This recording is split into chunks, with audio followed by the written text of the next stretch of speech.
أعوذ بالله من الشيطان الرجيم بسم الله الرحمن الرحيم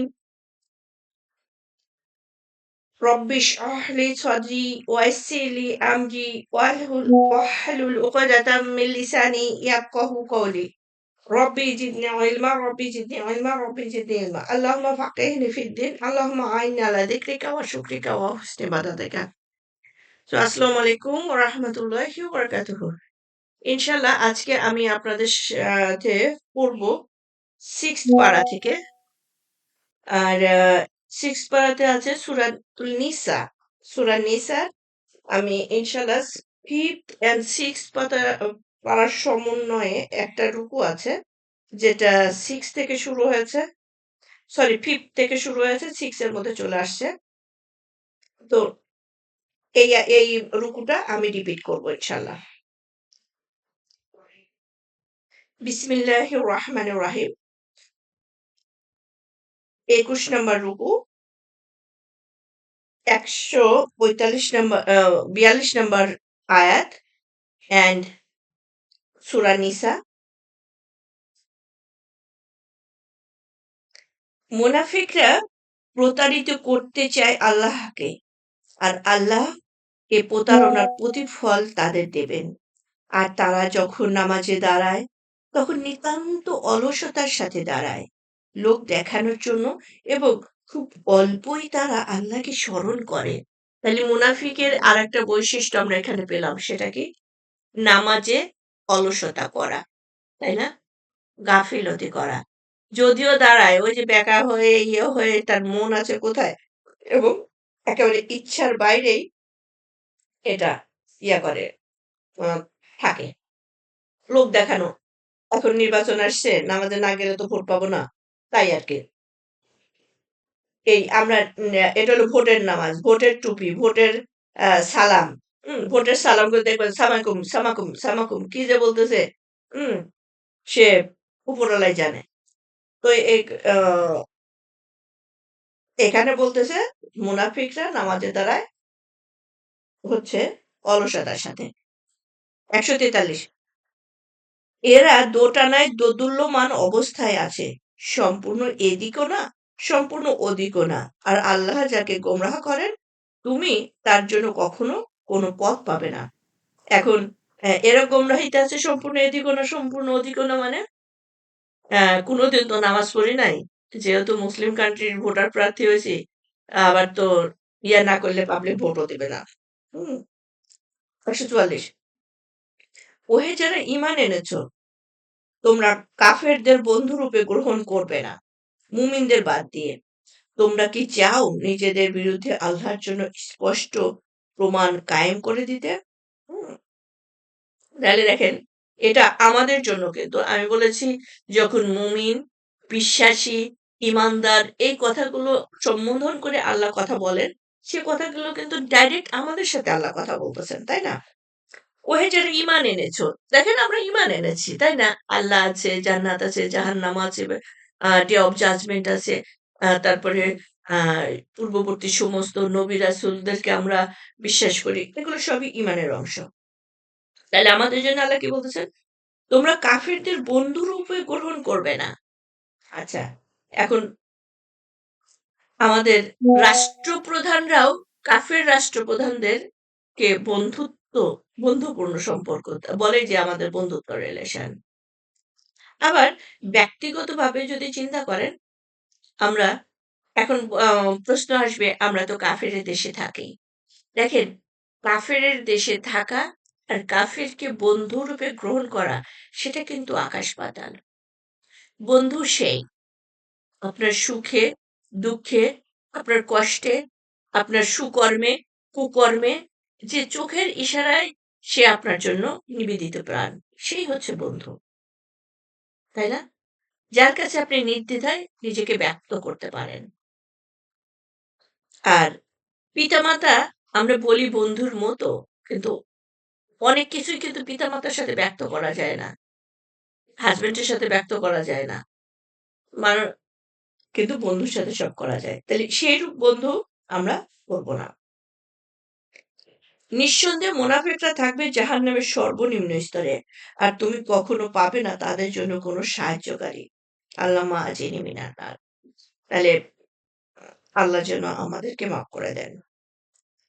অবশ্য যারা তওবা করে, নিজেদের সংশোধন করে, আল্লাহর পথকে দৃঢ়ভাবে আঁকড়ে ধরে এবং আল্লাহর উদ্দেশ্যে স্বীয় দিনে একনিষ্ঠ থাকে, তারা থাকবে মুমিনদের সঙ্গে। আর অচিরেই আল্লাহ মুমিনদের মহাপুরস্কার প্রদান করবেন। তাহলে আমরা মুমিনদের বৈশিষ্ট্যটা পেলাম। দেখেন, অবশ্য যারা তওবা করে, তাহলে মুমিনরাও তওবাকারী, নিজেদের সংশোধন করে। যে ঈমান আনে, যে মুমিন, সে কিন্তু বলে যে অতীতে অনেক কিছু করেছি অজ্ঞতাবশতে, অনেক পাপ করেছি, অনেক অন্যায় করেছি। আল্লাহ তুমি মাফ করে দাও। আল্লাহর কাছে সবসময় মাপ চাইতে থাকে। আল্লাহর পথকে দৃঢ়ভাবে আঁকড়ে ধরে। তার মানে ওই দেখেন সাইফুল্লাহ যে আ নবীর রাসূলদের সাথে সাহাবাদের বৈশিষ্ট্য দেখা যায়, তারা একসময় থাকে প্রচন্ড ইয়া আ কাফের ক্যারেক্টারে আবু সুফিয়ান, তাই না? যখন তারা ইসলাম গ্রহণ করে, তারা তখন ইসলামের জন্য 1000% নিবেদিত হয়। 100% না, এত বেশি যে আমার দ্বারা ইসলামের যতখানি ক্ষতি হয়েছে তার চেয়ে বেশিখানি আমি করিয়ে পুষিয়ে দেব। তাহলে একজন মুমিনেরও সেই কাজ করা উচিত। যখন আমরা রিয়ালাইজ করছি আমার লাইফটা আগে পারফেক্টলি পরিচালিত করিনি, তাহলে যখন রিয়ালাইজ করলাম তখন থেকে একেবারে উঠে পড়ে করব। আল্লাহর উদ্দেশ্যে স্বীয় দিনে একনিষ্ঠ থাকা। যখন ঈমান এনেছি, যখন আমি আছি যে আমি এখান থেকে কোনো বিষয়ে আর কোনো কনসিডার করব না। হুম? যে আমি বাইরে যাওয়ার সময় হেজাব করি, বোরকা করি, অফিসে যাওয়ার সময় করি না। কাজের ক্ষেত্রে এটা অ্যালাউড নাই। আচ্ছা, বাসাতে আমার যখন ১০ জন মেহমান আসছে, আমি পুরুষদের সামনে হেজাব ছাড়াই ঘুরছি। এটা তো আমার বাসা, আমার বাসা। না, যে সব বিষয়ে আমি ইয়ে থাকবো, স্বীয় দিনে একনিষ্ঠ থাকবো। তারা থাকবে মুমিনদের সঙ্গে। তাহলে এগুলো সবই মুমিনদের ক্যারেক্টারের মধ্যে আমরা পেলাম। আর অচিরেই আল্লাহ মুমিনদের মহাপুরস্কার প্রদান করবেন। কি করবেন? আল্লাহ তোমাদের শাস্তি দিয়ে, যদি তোমরা কৃতজ্ঞতা প্রকাশ করো এবং ঈমান আনো, আর আল্লাহ হলেন গুণগ্রাহী, সর্বজ্ঞ। এই লাস্টের আয়াতটা উম ওই যে নাস্তিকদের কথা একটা হ্যাঁ? দেখো, নাস্তিকদের কথা এরকম থাকে, দেখো তোমরা নামাজ পড়ছো আবার জাহান্নামেও যাবা, রোজা করছো আবার জাহান্নামেও যাবা। হুম? আমার এক স্টুডেন্ট একদিন বলল যে, আন্টি শুধু দেখো আমাদের বিচার আছে, তাই না? মুসলিমরা জান্নাত ওর জাহান্নামে যাবে, আদার পিপলদের কোনো হেডেক নাই। আমি যে সুবহানাল্লাহ, তুমি এই কথা কোত্থেকে বাবা পাইলা? এই কথা তো আমার মাথায় আসেনি কখনো। আসলেও তো তাই। তারপর বলতেছে, ওর একটা ফ্রেন্ড বলছে যে তোমাদের জন্য জাহান্নাম এন্ড হেল এন্ড হেভেন আছে, বাট আমাদের জন্য সেটা নাই। তারপরে বললাম যে দেখো, ফার্স্ট অফ দুইটা গ্রুপ, একটা হচ্ছে বিলিভার এন্ড নন বিলিভার। নন বিলিভারদের কোনো বিচার হবে না, তারা ডাইরেক্ট, আমরা বলি না গো টু দ্য হেল, ওরা ডাইরেক্ট হেলে যাবে। এন্ড বিলিভারদের বিচার হবে, বিলিভারদের বিচার হয়ে আফটার পানিশমেন্ট সে আবার জান্নাতে আসবে, কিন্তু ডিসবিলিভাররা কখনোই আসবে না। তখন বাচ্চাটা বলল, ও, তার মানে এরা কিন্তু দেখেন, মানে ছোট সময় থেকেই যদি ব্রেনে একটা জিনিস বসে যায়, সেটা যদি পরিষ্কার না হয়, সেটা কিন্তু আস্তে আস্তে আস্তে আস্তে বিশাল আকার ধারণ করে। ওকে, এবারে এতক্ষণে আমি ষষ্ঠ পাড়াতে আসলাম, আল্লাহ জানে আজকে কি হবে। ষষ্ঠ পাড়া ১৪৮ নম্বর আয়াত, সূরা নিসা। আল্লাহ মন্দ কথা প্রকাশ করা ভালোবাসেন না, তবে কারো প্রতি জুলুম হয়ে থাকলে সে কথা আলাদা। আল্লাহ সর্বশ্রোতা, সর্বজ্ঞ। তোমরা যদি কোনো নেক কাজ প্রকাশ্যে করো অথবা গোপনে করো, অথবা দোষ ক্ষমা করো। তবে জেনে রেখো অবশ্যই আল্লাহ দোষ ক্ষমাকারী, মহাশক্তিশালী। নিশ্চয়ই যারা কুফরি করে আল্লাহর সাথে এবং তার রাসূলদের সাথে আর পার্থক্য করতে চায় আল্লাহ ও তার রাসূলদের প্রতি বিশ্বাসের ব্যাপারে এবং বলে, আমরা কতিপয়ের প্রতি বিশ্বাস রাখি এবং কতিপয়কে অবিশ্বাস করি। আর তারা এর মাঝামাঝি এক পথ উদ্ভাবন করতে চায়। এরাই প্রকৃতপক্ষে কাফের। আর আমি কাফেরদের জন্য প্রস্তুত করে রেখেছি লাঞ্ছনাদায়ক শাস্তি। আল্লাহুম্মা আজিরনি মিনান নার। আর যারা ঈমান আনে আল্লাহর প্রতি এবং তার রাসূলের প্রতি, পার্থক্য করে না তাদের কারো মধ্যে, অচিরেই তিনি তাদের পুরস্কার দিবেন। আল্লাহ পরম ক্ষমাশীল, পরম দয়ালু। আল্লাহ আপনি যাদেরকে ক্ষমা করবেন তাদের মধ্যে আমাদেরকে অন্তর্ভুক্ত করে। ২২ নম্বর রুকু, ১৫৩ নম্বর আয়াত, সূরাতুন নিসা। আহলে কিতাব আপনার কাছে আবেদন করে তাদের উপরে আসমান থেকে লিপিকা অবতীর্ণ করিয়ে দিতে। কিন্তু তারা তো মূসার কাছে এর চেয়েও বড় দাবি করেছিল। তারা বলেছিল, প্রকাশ্য আল্লাহকে আমাদের দেখিয়ে দাও। ফলে তাদের পাকড়াও করল বজ্রপাত তাদের ধৃষ্টতার দরুন। তারপর তারা বাছুরকে উপাস্য রূপে গ্রহণ করেছিল। তাদের কাছে স্পষ্ট প্রমাণ আসার পরও। আর আমি তা ক্ষমা করে দিয়েছিলাম। মূসাকে আমি প্রকৃষ্ট প্রভাব প্রদান করেছিলাম। আর আমি তাদের উপরে তুর পর্বতকে তুলে ধরেছিলাম তাদের থেকে অঙ্গীকার নেওয়ার জন্য এবং তাদের বলেছিলাম, প্রবেশ করো শহরে দ্বারে অবনত মস্তকে, এবং তাদের আরো বলেছিলাম, শনিবার সম্বন্ধে সীমা লঙ্ঘন করো না। এভাবে তাদের কাছ থেকে দৃঢ় অঙ্গীকার নিয়েছিলাম। সো আমরা জানি মুসা আলাইহিস সালামের জাতি একেবারে সবচেয়ে তেন্দর জাতির একটা, যাদের প্রভাব এখনো আছে। হ্যাঁ, তাদের ইয়াগুলো এখনো আছে। তারা উম আ আল্লাহ তাদের উপরে পাহাড় তুলেছিলেন। হুম? তুর মানে পাহাড়কে তুলে ধরে বলছে যে, "এই যে দিলাম ছেড়ে।" ক্যান ইউ ইমাজিন একটা পাহাড় আপনার মাথার উপর তুলে বলছে যে, ঈমান আনবি না, দিলাম ছেড়ে। আচ্ছা, দেখেন তাহলে জোর করে ঈমান আনানো যায় না। আমরা অনেককে বলি না? আমরা কিন্তু বলি, "আল্লাহ হেদায়েত দেয়নি, তাই হেদায়েত পাইনি। আল্লাহ দিলে ঠিকই পেতাম।" আরে ভাই, তুমি বলছো আল্লাহ দেয় নাই, পাই নাই।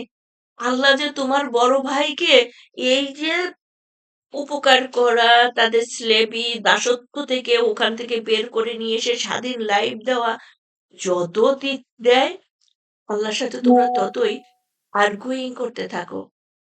তাই না? তারপরে আ ভয় দেখানো, এই যে তুর পাহাড়কে মাথার উপরে তুললো, ভয় দেখানো, তারপরে বেনিফিট দেওয়া, ২৪ ঘন্টা রেশন পাচ্ছে। হ্যাঁ? মান্না সালাহ পাচ্ছে। আকাশের উপরে মানে থাকা খাওয়া ফ্রি, তার মানে খাওয়া ফ্রি, আকাশের উপরে মেঘমালা দিয়ে ছায়া দিয়ে দিছেন। তারপরে তারা ঈমান আনে নাই। তাহলে জোর করে ঈমান আনানো যায় না। তোমরা কেন আল্লাহকে ব্লেম দিচ্ছ যে আল্লাহ যদি আমাকে ঈমান দিত আমিও পেতাম। নো, ঈমানটা নিজে থেকে চাইতে হয়, রিয়ালাইজ করতে হয়। আর আল্লাহর কাছে যদি কেউ কিছু চায়, আল্লাহ তাকে না বলতে লজ্জা বোধ করেন। ওকে, ১৫৫ নম্বর আয়াত সূরা নিসা। আর তারা তো অভিশপ্ত হয়েছিল তাদের অঙ্গীকার ভঙ্গের জন্য, আল্লাহর আয়াতসমূহের সাথে তাদের কুফরি করার জন্য, অন্যায়ভাবে নবীদের হত্যা করার জন্য এবং তাদের আমাদের অন্তর সংরক্ষিত তাদের এ উক্তির জন্য। বরং আল্লাহ তাদের অন্তঃসমূহে মোহর মেরে দিয়েছেন তাদের কুফরির কারণে। ফলে তারা খুব অল্প সংখ্যকই ঈমান আনে। সুবহানাল্লাহ! আমি ঠিক এই কথাগুলোই বললাম। ঠিক এই কথাগুলোই বললাম। আল্লাহু আকবার! পরের আয়াতে বললে তো আমরা এত বিশ্লেষণ করাই লাগতো না। আল্লাহ কত সুন্দরভাবে আমাদের সেই কথাটাই এক্সপ্লেইন করে দিয়েছিলেন ১৫৫ তে। যে আর তারা তো অভিশপ্ত হয়েছিল তাদের অঙ্গীকার ভঙ্গের জন্য। যে এই যে তুরপার ধরলো, কেন ধরলো? This reason. আল্লাহর আয়াতসমূহকে সাথে তাদের কুফরি করার জন্য। তাহলে তারা কিতাব পেয়েও সেটা ফলো করে না। কিতাব পেয়েও কিতাবের পরিবর্তন করে। তাহলে আমাদের কিতাবের সাথে তো আর আমরা কোনো কুফরি করি না, তাই না? আমাদের কিতাব বলতেছে ডাইনে, আমরা চলি বামে আর বলি উন্নয়নের জন্য করছি। তাহলে আমাদের ক্যারেক্টারও কিন্তু এরকম যাচ্ছে। আমরা এত সুন্দর একটা কিতাব পেয়েছি কিন্তু কতটুকু মূল্যায়ন করি। অন্যায়ভাবে নবীদেরও হত্যা করার জন্য। যাক, এটা আমরা বেঁচে গেছি, তাই না? আমাদের কাছে কোনো নবী রাসূল আসে নাই। কিন্তু যে উলুল আলবাব গুলো আসে, তাদের আমরা জান-প্রাণ দিয়ে মারার চেষ্টা করি। ইসলামী বক্তাগুলোর স্টেজে যদি আ ঘুষ, সুদ এগুলো নিয়ে কথা বলে, আমরা গিয়ে তাদেরকে বাধা দেই। না, না, না, এসব কথা বলবেন না। নামাজ রোজার কথা বলেন, স্বামী-স্ত্রীর ভালোবাসার কথা বলেন, তারপরে চলে যান। আচ্ছা, এবং আমাদের অন্তরে সংরক্ষিত তাদের উক্তির জন্য এবং আল্লাহ তাদের অন্তরসমূহ মোহর মেরে দিয়েছেন। এই যে যারা কোরআনের এগেইনস্ট এ বা কিতাবের এগেইনস্ট এ নিজেদের যুক্তি দাঁড় করায়, বিভিন্ন রকমের যুক্তি প্রদান করে, অ্যা ইসলাম থেকে, আল্লাহর দিন থেকে নিজেদের যুক্তিকে বেশি প্রাধান্য দেয়। আল্লাহ আস্তে, আস্তে মানে তাদের অন্তরে মোহর মেরে দিয়েছে। দেখবেন যে তারা ওই যুক্তিবাদী আস্তে, আস্তে, আস্তে, আস্তে ওই দিকেই যায়। সময় পায় না কোরআন দেখার। আস্তে, আস্তে এই সময় নিঃশেষ হয়ে যায়। তারপর দেখা যায় যে বলে যে, "এই ১০-১২ বছরে কোরআন কয়েকবার খতম করছে। আর এই ৫০ বছর পর্যন্ত বইয়ের কোরআনের পাতা ওপেন করার সুযোগ হয় নাই।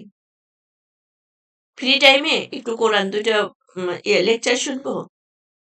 তখন যে মোহর মারা কান, তখন ফ্রি টাইমে ২ টা লেকচার আর শোনে না। তখন বসে, বসে চ্যাট করে অথবা আ খারাপ মুভি দেখে না। উল মিডিয়ার সাথে নিজের চোখকে, নিজের কানকে, নিজের অন্তরকে এড করে রাখে। কিন্তু কোরআন তো ঢুকতে পারছে না। যে কারণে আচ্ছা ১৫৬ নম্বর আয়াত। আর তারা অভিশপ্ত হয়েছিল তাদের কুফরির কারণে এবং মারিয়ামের প্রতি গুরুতর অপবাদ আরোপ করার দরুন। আর তাদের এ উক্তির জন্য যে আমরা আল্লাহর রাসূল মসিহ ইবনে মারিয়ামকে হত্যা করেছি। অথচ তারা তাকে হত্যাও করেনি এবং শুলিতেও চড়ায়নি। বরং তাদের এরূপ বিভ্রম হয়েছিল। আর যারা তার সম্বন্ধে মতভেদ করেছিল, নিশ্চয়ই তারা তার ব্যাপারে সন্দেহের মধ্যে ছিল। এ সম্পর্কে তাদের অনুমান করা ছাড়া কোনো জ্ঞানই ছিল না। আর তারা তাকে হত্যা করেনি, এ কথা নিশ্চিত। বরং আল্লাহ তাকে তার কাছে তুলে নিয়েছেন। আল্লাহ পরাক্রমশালী, হিকমতওয়ালা। তাহলে আমরা এই যে বলি যে ঈসা আলাইহিস সালামকে আ মুসলিমরা আমরা বিশ্বাস করি এবং কোরআন এভিডেন্স। কোরআন বলছে ঈসা আলাইহিস সালাম কে তারা হত্যা করতে পারেনি, আল্লাহ তুলে নিয়েছেন। কিন্তু এই ঈসা আলাইহিস সালামের তুলে নেওয়ার উপরে বিভিন্ন রকমের মানুষের আছে। ইভেন মুসলিমদের মধ্যেই একটা গ্রুপ আছে যারা বলে নাউজুবিল্লাহ মিন যালিক। চিন্তা করেন। তারা কি কোরআনের এই আয়াত পড়ে না? হ্যাঁ? এটা হলো আহমেদি আ সম্প্রদায়টা। তো এখন আমার বান্ধবী ওটা আছে কিনা, আমার একেবারে স্টুডেন্ট লাইফ এর ফ্রেন্ড, খুব ক্লোজ ফ্রেন্ড টিল টু নাও আলহামদুলিল্লাহ। কিন্তু অ ওরা স্ট্রংলি বিলিভ করে ঈসা আলাইহিস সালামকে আল্লাহ তুলে নেয়নি। আ এবং তারা বলে নাউজুবিল্লাহ মিন যালিক। মানুষকে যদি হয়, মানুষ কি ২য় বার জন্মগ্রহণ করবে? তোমরা কি কোরআন চেঞ্জ করতে চাচ্ছ? তোমরা কি প্রফেট মুহাম্মদ সাল্লাল্লাহু আলাইহি সাল্লাম থেকেও ঈসা আলাইহিস সালামকে বেশি প্রাধান্য দিতে চাচ্ছ? ইত্যাদি, ইত্যাদি। হ্যাঁ? এটা এই আয়াতের কথা বলে যে তোমরা আন্ডারস্ট্যান্ড করছো না। পারফেক্টলি ওটা তর্জমা করা হয় নাই। চেঞ্জ করা ইত্যাদি, ইত্যাদি অনেক কথা বলে আমাদের এই স্বল্প পরিসরে এসব না। ১৫৮ নম্বর। বরং আল্লাহ তাকে তার কাছে তুলে নিয়েছেন। আল্লাহ পরাক্রমশালী, হিকমতওয়ালা। ৫৯ নম্বর আয়াত। আর আহলে কিতাবের মধ্যে প্রত্যেকেই তার মৃত্যুর পূর্বে ঈসার প্রতি ঈমান আনবেই। আর কিয়ামতের দিন তিনি তাদের বিরুদ্ধে সাক্ষ্য দেবেন। তাহলে এই যে কিয়ামতের পূর্বে ঈসা আলাইহিস সালামের প্রতি ঈমান আনবেন কিভাবে? হুম? উনি যখন এসে আবার প্রচার করবেন তখন। ১৬০ নম্বর আয়াত। আর ইহুদীদের জন্য আমি বহু পবিত্র বস্তু হারাম করে দিয়েছি, যা তাদের জন্য হালাল ছিল, তাদের সীমা লঙ্ঘনের দরুন এবং আল্লাহর পথে অনেককে বাধা দেওয়ার জন্য এবং তাদের সুদ গ্রহণের জন্য, অথচ তা তাদের জন্য নিষিদ্ধ করা হয়েছিল এবং তাদের অন্যায়ভাবে মানুষের ধন সম্পদ গ্রাস করার জন্য। আর আমি তাদের মধ্যে কাফেরদের জন্য প্রস্তুত করে রেখেছি যন্ত্রণাদায়ক শাস্তি। কিন্তু তাদের মধ্যে যারা জ্ঞানে সুগভীর এবং যারা ঈমানদার, তারা ঈমান আনে আল্লাহর প্রতি যা নাজিল করা হয়েছে তাতেও এবং আপনার পূর্বে যা নাজিল করা হয়েছে তাতেও, এবং যারা নামাজ কায়েম করে, যাকাত দেয় এবং ঈমান রাখে আল্লাহর প্রতি ও আখিরাতের প্রতি। বস্তুত এরূপ লোকদেরই আমি সুমহান পুরস্কার প্রদান করব। সুবহানাল্লাহ। আল্লাহ আপনি তাদের মধ্যে আমাদেরকে অন্তর্ভুক্ত করে নিন। ২৩ নম্বর রুকু ১৬৩ নম্বর আয়াত সূরাতুল নিসা ৬ষ্ঠ পারা। নিশ্চয়ই আমি আপনার প্রতি সেরূপ ওহী প্রেরণ করেছি, যেরূপ নূহ ও তার পূর্ববর্তী নবীদের প্রতি ওহী প্রেরণ করেছিলাম। আর আমি ওহী প্রেরণ করেছিলাম ইব্রাহিম, ইসমাইল, ইসহাক, ইয়াকুব ও তার বংশধরদের প্রতি এবং ঈসা, আইয়ুব, ইউনুস, হারুন ও সুলাইমানের প্রতি এবং দাউদকে দিয়েছিলাম জাবুর।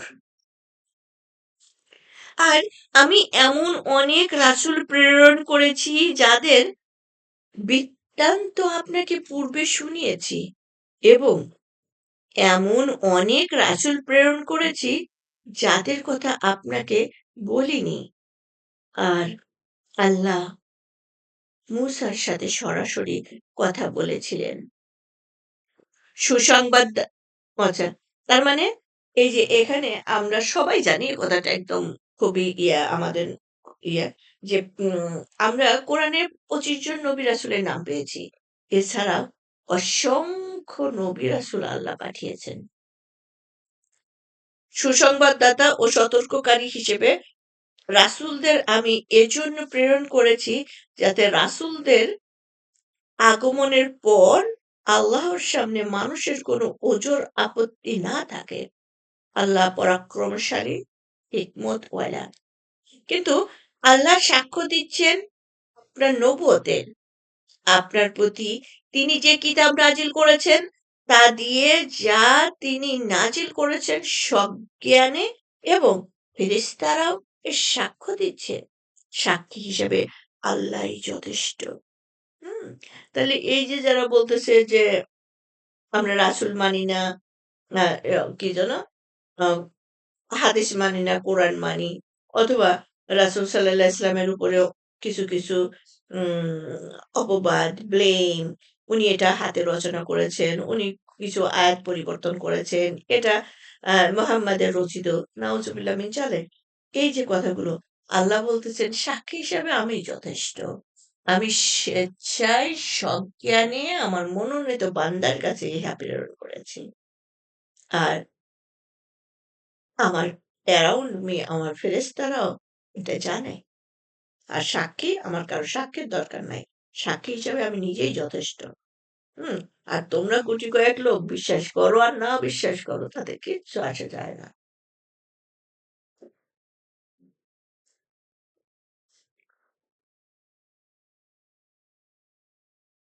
হুম, ১৬৭ নম্বর আয়াত। নিশ্চয়ই যারা কুফরি করেছে এবং আল্লাহর পথে বাধা দিয়েছে, তারা তো ভীষণভাবে পথভ্রষ্ট হয়েছে। যারা কুফরি করেছে এবং জুলুম করেছে, আল্লাহ তাদের কখনো ক্ষমা করবেন না এবং তাদের কোনো পথও দেখাবেন না। জাহান্নামের পথ ছাড়া সেখানে তারা অনন্তকাল থাকবে। আর এরূপ করা আল্লাহর পক্ষে অতি সহজ। হে মানুষ! এবার চিন্তা করেন। এবার কিন্তু আল্লাহ ডাইরেক্ট ধরলেন। এবার মুমিন নয়, মুনাফিয়া নাই, এ ইয়া এ ঈমান এনেছো তারা না, এবার ডাইরেক্ট মানুষ। হুম? হে মানুষ!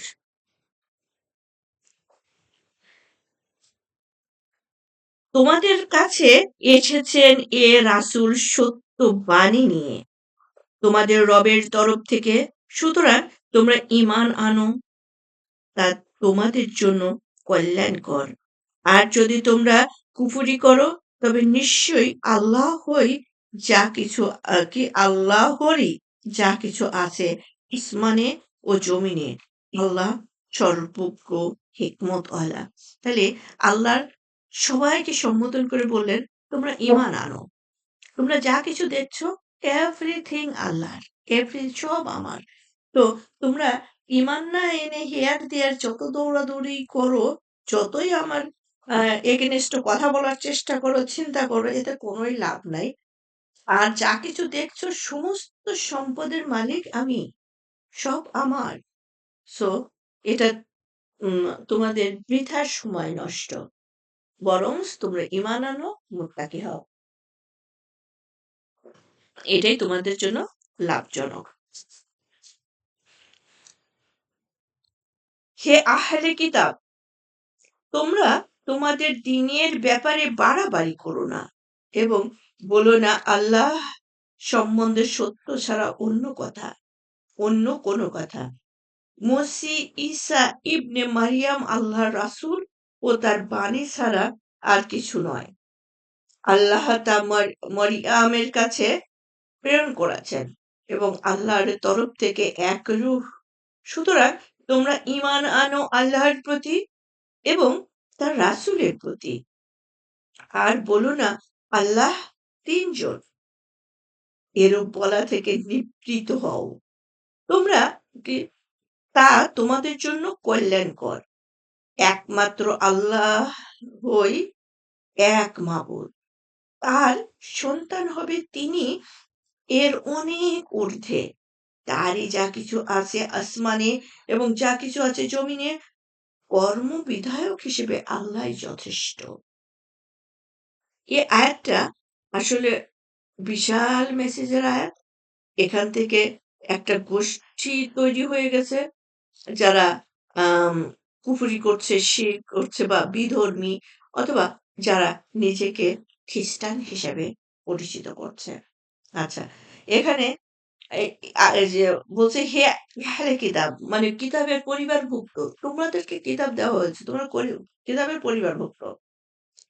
আচ্ছা, তোমরা দ্বীনের ব্যাপারে বাড়াবাড়ি করো না এবং বলো না আল্লাহ সম্বন্ধে সত্য ছাড়া অন্য কথা।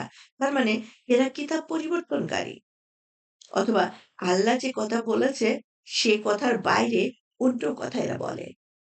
আ এখন দেখি না, আগে খুব আসতো আমার ডোরে, হ্যাঁ? ইসলাম কি খ্রিস্ট ধর্ম প্রচারের জন্য, তারপরে আ আ ইয়া করার জন্য। তো ওরা আসতো আমাকে বোঝানোর জন্য। আর আমি জাস্ট ওটার করতাম যে, "তুমি যা কিছু বলছো সবই কিন্তু কোরআনের কথা বলছো। কিছু জায়গায় তুমি একটু চেঞ্জ করে বলছো। হুম? তুমি এই চেঞ্জটুকু না করলেই তো তোমরা কোরআনের সাথে চলে আসো।" আচ্ছা। আ তারপরে কি? ঈসা ইবনে মারিয়াম আল্লাহ বলতেছেন যে, "এটা আল্লাহর হুকুমে হয়েছে। That's it. তোমরা সব পদ্ধতি যে মানুষ সৃষ্টির পদ্ধতি, দেখো আল্লাহ একজন মানুষকে উইদাউট পিতা-মাতা, উইদাউট ক্লোন, কোনো কিছু ছাড়া তৈরি করলেন। আজকে আমরা ক্লোন দিয়ে আ করে এই যে টেস্ট টিউব বেবি বা তৈরি করছি। কিন্তু আদম আলাইহিস সালাম থেকেই আমরা জানি আদম আলাইহিস সালাম থেকে হাওয়াকে তৈরি করলেন, তার স্ত্রীকে তৈরি করলেন। তাহলে তার ওই যে সেল বলি, ক্লোন বলি, কি মেডিকেল সায়েন্সের ল্যাঙ্গুয়েজ তো আর আমি জানি না। যে যেভাবে তৈরি করা সে পদ্ধতি আল্লাহ সৃষ্টির শুরুতেই আমাদের দেখিয়ে দিয়েছেন। বিজ্ঞান আজকে সেটা করেছে। তারপরে আরেকটা কিভাবে? ঈসা আলাইহিস সালামের জন্ম। তার জন্মের মধ্যে শুধু মাতৃগর্ভে তার জন্ম হয়েছে। আর আরেকটা হচ্ছে আমাদের জন্ম, রেগুলার জন্ম। তাহলে পিতা ছাড়া জন্ম হতে পারে। পিতা-মাতা ছাড়াও জন্ম হতে পারে। ক্লোন থেকে জন্ম হতে পারে। আর রেগুলার তো আছেই। তাহলে যে পদ্ধতিতে হয়েছে তোমরা সেটাকে অস্বীকার করো কেন? আবার ইদানিং তোমরা টেস্ট টিউবকেও খারাপ দৃষ্টিতে নেও কেন? হ্যাঁ, যদি বাইরেরটা হয় শরীয়তকে ফলো না করা হয়, তাহলে এখানে শরীয়তের বিষয়গুলো আছে। কিন্তু যদি নিজেদের বেবি, তাহলে এটা মেডিকেল সায়েন্স এর একটা প্রসিডিউর এর মধ্যেই চলে আসে। আচ্ছা, এই আয়াতের মধ্যে অন্য জিনিস আসছে, যেটা মেইন আলোচনা ছিল। তোমরা বলো না আল্লাহ ৩ জন। ৩ জন মানে? ওরা বিশ্বাস করে খ্রিস্টানরা, একটা শ্রেণী বিশ্বাস করে, উপরে যিনি আছেন সদাপ্রভু, তারপরে হচ্ছে আ ঈসা আলাইহিস সালাম সদাপ্রভুর ছেলে, আর নাউজুবিল্লাহ মিন যালিক সদাপ্রভুর স্ত্রী। লা হাওলা ওয়ালা কুওয়াতা ইল্লা বিল্লাহ। এই এই হচ্ছে আ ৩ জন। তাহলে ঈসা আলাইহিস সালাম, তার মা এবং আল্লাহ। সো আমরা মুসলিমরা এই জিনিসগুলো কখনোই বিশ্বাস করি না। কোরআন আমাদের সেটা শিখাচ্ছে না। কোরআন আমাদেরকে শিখাচ্ছে আমাদের রব একজন। তার কোনো সন্তান নাই, তার কোনো পরিবার নাই। তিনি কাউকে জন্ম দেন নাই, তাকে কেউ জন্ম দেয় নাই। তাহলে এটাই একজন রবের বৈশিষ্ট্য। যেটা আমরা সূরা ইখলাসের মধ্যে ডেফিনিশন অফ আল্লাহ। আর এখানে আরেকটা জিনিস খুব সুন্দরভাবে আল্লাহ করছেন। তার সন্তান হবে তিনি এর অনেক ঊর্ধ্বে। আচ্ছা, তাহলে সৃষ্টি অ্যান্ড স্রষ্টা both are not same.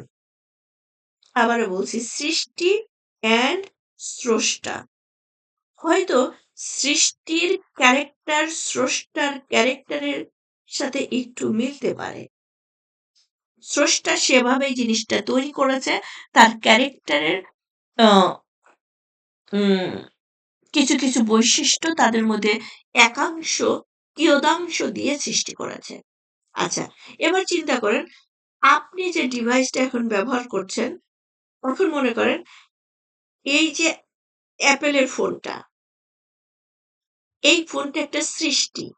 স্রষ্টাকে যে তৈরি করেছে। এখন এই ফোনটা চিন্তা করছে, ওয়াও! আমার এখন 265 গিগা। আচ্ছা, আমার যে মালিক কত হতে পারে হয়তো ৩-৪০০ বা ৫০০ গিগা। আমি এখান থেকে কথা বলতে পারি ওয়ার্ল্ডের সব জায়গায়। আমার কথা ততদূর চলে যায়। আমার স্রষ্টার কথা কতটুকু যেতে পারে? হয়তো আরো একটু বেশি যেতে পারে। দেখেন, এই iPhone যদি চিন্তা করে তাকে যে সৃষ্টি করেছে সে লুক লাইক ফোন, তাহলে কি এটা স্টুপিড থিংকিং হবে না? ফোনও চিন্তা করছে, ফোন চিন্তা করতেছে তার আকৃতির সাথে, তার স্রষ্টার আকৃতি। এখন আমরাও মানুষেরা আমাদের স্রষ্টাকে মানুষের ক্যারেক্টার, মানুষের আকৃতির মতো করে চিন্তা করি। এখন চিন্তা করেন তো, একটা পিঁপড়া ও চিন্তা করতেছে আমার স্রষ্টার কি ৬ টা পা আছে? ও কি বিড় করে চলে? না, ও না, আমার স্রষ্টা দৌড়ায় চলে। এগুলো স্টুপিড থিংকিং না? তাহলে স্রষ্টার সাথে আমরা কখনো এই কথাটা এখানে আল্লাহ একদম দেখেন কত সুন্দর করে বলল। তার সন্তান হবে তিনি এর অনেক ঊর্ধ্বে। হুম? তারাই তারই যা কিছু আছে এই ১৭১ নম্বর আয়াতে আসলে অনেকটা বেশি সময় নিলাম। আ উম ১৭১ নাম্বার ওই যে বললাম, একটা জাতির সৃষ্টি হয়ে গেছে, একটা বিশ্বাসের সৃষ্টি হয়ে গেছে, একটা ধর্মের সৃষ্টি হয়ে গেছে। হ্যাঁ? আর এটার উপরেই মুসলিম অ্যান্ড মানে ইসলামের সাথে আমাদের মৌলিক পার্থক্য। এই আয়াতটা থেকে আমাদেরকে শিক্ষা নিতে হবে, জানতে হবে ওই কাজগুলো আমাদের করা যাবে না। আমাদের রব এক, তার কোনো শরিক নাই, তার কোনো ছেলেমেয়ে নাই, তার কোনো বংশধর নাই, তিনি কাউকে জন্ম দেন নাই, তাকে কেউ জন্ম দেয়নি। তিনি অমুখাপেক্ষী। এবার আমরা পরবর্তী আয়াত, পরবর্তী রুকুতে যাই। ২৪ নম্বর রুকু, ১৭২ নম্বর আয়াত, সূরাতুল নিসা। মসিহ কখনো মসিহ কখনো লজ্জা বোধ করেন না এতে যে আচ্ছা, আচ্ছা। মসিহ ঈসা আলাইহিস সালাম কখনো লজ্জাবোধ করেন না এতে যে তিনি আল্লাহর বান্দা এবং সান্নিধ্যপ্রাপ্ত ফেরেশতারাও লজ্জাবোধ করেন না। আর যে ব্যক্তি লজ্জাবোধ করবে তার ইবাদত করতে এবং অহংকার করবে, তবে তিনি তাদের সবাইকে তার কাছে সমবেত করবেন। তাহলে তোমরা বলতেছো মসিহ হচ্ছে আমাদের রব, আমাদের গড, আমাদের ঈশ্বর, সদাপ্রভু। বাট উনি নিজেকে পরিচয় দিচ্ছে না। ইভেন উনি যে একজন আল্লাহর বান্দা, এটা বলতেও উনি লজ্জা বোধ করছেন না। উনি সবাইকে পরিচয় করে দিচ্ছেন, আমি আল্লাহর বান্দা, আমি আল্লাহর রাসূল। বাট আমরা তাকে বান্দা মানতে রাজি নই। আমরা তাকে রাসূল মানতে রাজি নই। আমরা তাকে একেবারে আল্লাহর জায়গায় পজিশনে নিয়ে যাচ্ছি। ১৭৩ তবে যারা ঈমান এনেছে এবং নেক কাজ করেছে তিনি তাদের পূর্বে পূর্ণ প্রতিদান দেবেন এবং নিজ অনুগ্রহে তাদের আরো অধিক দেবেন। কিন্তু যারা তার ইবাদত করতে লজ্জাবোধ করেছে এবং অহংকার করেছে, তিনি তাদের যন্ত্রণাদায়ক শাস্তি দেবেন। তারা আল্লাহকে ছাড়া নিজেদের জন্য কোনো বন্ধু ও সাহায্যকারী পাবে না। আল্লাহুম্মা আজিরনি মিনান নার। আল্লাহুম্মা আজিরনি মিনান নার। হে মানুষ, অবশ্যই তোমাদের কাছে তোমাদের রবের তরফ থেকে প্রমাণ এসেছে এবং আমি তোমাদের প্রতি উজ্জ্বল আলো অবতীর্ণ করেছি। এই আয়াতটা হচ্ছে আবাল বৃদ্ধ বনিতার জন্য। দেখেন, আল্লাহ বলে দিচ্ছেন, হে মানুষ, অবশ্যই তোমাদের কাছে তোমাদের রবের তরফ থেকে প্রমাণ এসেছে। কিয়ামত ততদিন হবে না যতদিন প্রত্যেকটা মানুষের হাতে কোরআন না পৌঁছাবে। এবার চিন্তা করেন তো, প্রত্যেকটা মানুষের হাতে কোরআন পৌঁছে গেছে না? হ্যাঁ, ততগুলো মানুষের হাতে পৌঁছাইছে, যতগুলো মানুষ আজকে সেলফোন ব্যবহার করে, যতগুলো মানুষ আজ স্মার্টফোন ব্যবহার করে। একবার চিন্তা করেন, আমাদের দেশ ওয়ার্ল্ডের মধ্যে গরিব দেশের একজন। সেই দেশের শহর না প্রত্যন্ত গ্রামে গেলেও মানুষের হাতে ২ টা ফোন। ২ টা ফোন কেন? একটা হলো বাটন ফোন, আরেকটা হচ্ছে স্মার্টফোন। তাহলে এই যে স্মার্টফোন দিয়ে যে সামাজিক যোগাযোগ কন্ট্রোল করছে, তার কাছে তো কোরআন পৌঁছে গেছে। আজকে এই যে কোরআনের ক্লাস করছি, সেও তো তার ওই স্মার্টফোন ইন্টারনেট দিয়ে এখানে জয়েন করতে পারত। তার হাতের মধ্যে কোরআন আছে, বিভিন্ন অ্যাপস গুলো আছে। ওয়ার্ল্ডের সমস্ত লেকচার, ওয়ার্ল্ডের সমস্ত স্কলার সব তার হাতের মুঠোর মধ্যে। তাই না? দেখেন, এই সেই আয়াত।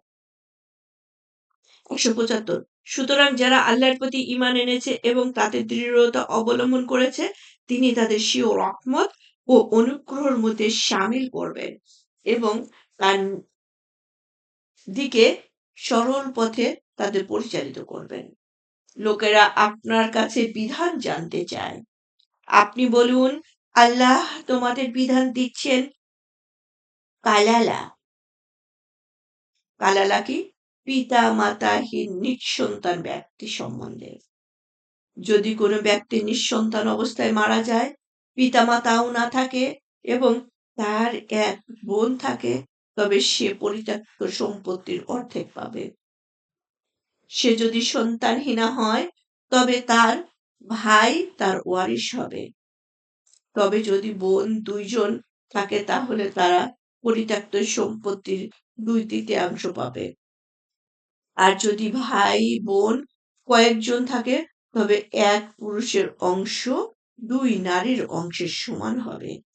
তোমরা আল্লাহ গোমরাহ হবে এ আশঙ্কায় আল্লাহ তোমাদের জন্য পরিষ্কারভাবে বর্ণনা করছেন। আল্লাহ সর্ববিষয়ে সর্বজ্ঞ। তাহলে আমরা কি পড়ছিলাম? সূরাতুল নিসা পড়ছিলাম। সূরা নিসার মধ্যে কি ছিল? আমরা শুরুই করেছিলাম সম্পত্তি বন্টন, কে কত কি পাবে, পিতামাতার হক, বান্দার হক, স্বামীর হক, স্ত্রীর হক। এগুলো পড়তে হঠাৎ প্যাটার্ন চেঞ্জ হয়ে গেছিল। দেখেন, এই যে এতক্ষণ আমরা ঈসা আলাইহিসসালামের কাহিনী পড়লাম। এই সর্বশেষ ওখানে অনেকগুলো হক ছিল কিন্তু একটা বিধান আসে নাই। সেটা কালালা নিয়ে। কালালার বিধান দিয়ে সূরা নিসা শেষ করা হলো। কালালা কোন ব্যক্তি? যে ব্যক্তির মনে করেন সম্পদ আছে, তার কোনো ওয়ারিশ নাই। মনে করেন তার পিতামাতা নাই। এরকম আছে না যে পিতামাতা ২ জনই মারা গেছেন। সন্তান একমাত্র তার ওয়ারিশ। এক ভাই, একটা ছেলে, একটা মেয়ে রেখে বাবা-মা মারা গেলেন। এখন এই ছেলে আবার কয়েকদিন পরে ছেলের বাচ্চাটাও মারা গেল। তাহলে এই ছেলের সম্পদ এখন কার যাবে? বোন পাবে। বোন কতটুকু পাবে? অর্ধেক পাবে। যদি ২ বোন ১ ভাই থাকতো কি হতো? তখন ২/৩ ২ বোন পেত। আর ওই যে 1/4 কোথায় যেত? তার ওই কাজিনদের কাছে চলে যেত। হুম? তো যাই হোক, কালালার সম্পত্তি বন্টনেরও বিধান দিয়ে দিল। আমাদের সমাজে কালালার ঘটনা অহরহ হচ্ছে। যে এরকম যে নাই সম্পদের মালিক কিন্তু তার ওয়ারিশ, হ্যাঁ, ওয়ারিশ সৃষ্টি হয় নাই। তো যাই হোক, এই ছিল সূরা নিসা। এখন আমি আপনাদের সামনে পড়ব সূরাতুল মায়েদা। সূরা মায়েদাতে আছে হচ্ছে ১২০ টা আয়াত আর ১৬ টার উপর। আমার তো পড়ার কিছুই হলো না আজকে তো। ওকে। বিসমিল্লাহির রহমানির রহিম। ওহে যারা ঈমান এনেছো, তোমরা অঙ্গীকার পূর্ণ করবে। তোমাদের জন্য হালাল করা হয়েছে চতুষ্পদ জন্তু, সেগুলো ছাড়া যা তোমাদের কাছে বর্ণিত হচ্ছে। তবে ইহরাম অবস্থায় শিকার করাকে হালাল মনে করবে না। নিশ্চয়ই আল্লাহ আদেশ করেন যা তিনি ইচ্ছে করেন। ওহে যারা ঈমান এনেছ, তোমরা হালাল মনে করো না আল্লাহর নিদর্শন সমূহকে, আর না পবিত্র মাসসমূহকে, আর না কোরবানির জন্য হরমে প্রেরিত পশুকে, আর না সেসব পশু যার গলায় চিহ্ন পরানো হয়েছে, আর না ওইসব লোককে যারা বাইতুল হারামের দিকে যাচ্ছে স্বীয় রবের অনুগ্রহ ও সন্তোষ লাভের আশায়। তোমরা যখন এহরাম মুক্ত হবে তখন শিকার করতে পারো। মসজিদে হারামে তোমাদের প্রবেশে বাধা দেওয়ার দরুন কোনো কওমের প্রতি বিদ্বেষ যেন তোমাদের কখনো সীমা লঙ্ঘনে প্ররোচিত না করে। তোমরা একে অন্যকে নেক কাজে এবং তাকওয়ার ব্যাপারে সাহায্য করবে, কিন্তু পাপ কাজে ও সীমা লঙ্ঘনের ব্যাপারে একে অন্যকে সাহায্য করবে না। আল্লাহকে ভয় করো, নিশ্চয়ই আল্লাহ শাস্তি দানে কঠোর। ৩ নম্বর আয়াত, সূরাতুল মায়েদা, 6th পারা। তোমাদের জন্য হারাম করা হয়েছে মৃত প্রাণী, রক্ত, শূকরের মাংস, আল্লাহ ছাড়া অন্যের নামে জবাই করা পশু, শ্বাসরোধে মৃত পশু, আঘাতে মৃত পশু, উচ্চ স্থান থেকে পতনের কারণে মৃত পশু, শিং এর আঘাতে মৃত পশু, হিংস্র জানোয়ারের ভক্ষণ করা পশু। তবে যা তোমরা জবাই করতে পেরেছ তা ছাড়া যা মূর্তি পূজার বেদিতে বলি দেওয়া হয় এবং যা লটারির তীর দিয়ে ভাগ করা হয়, এসব পাপ কাজ।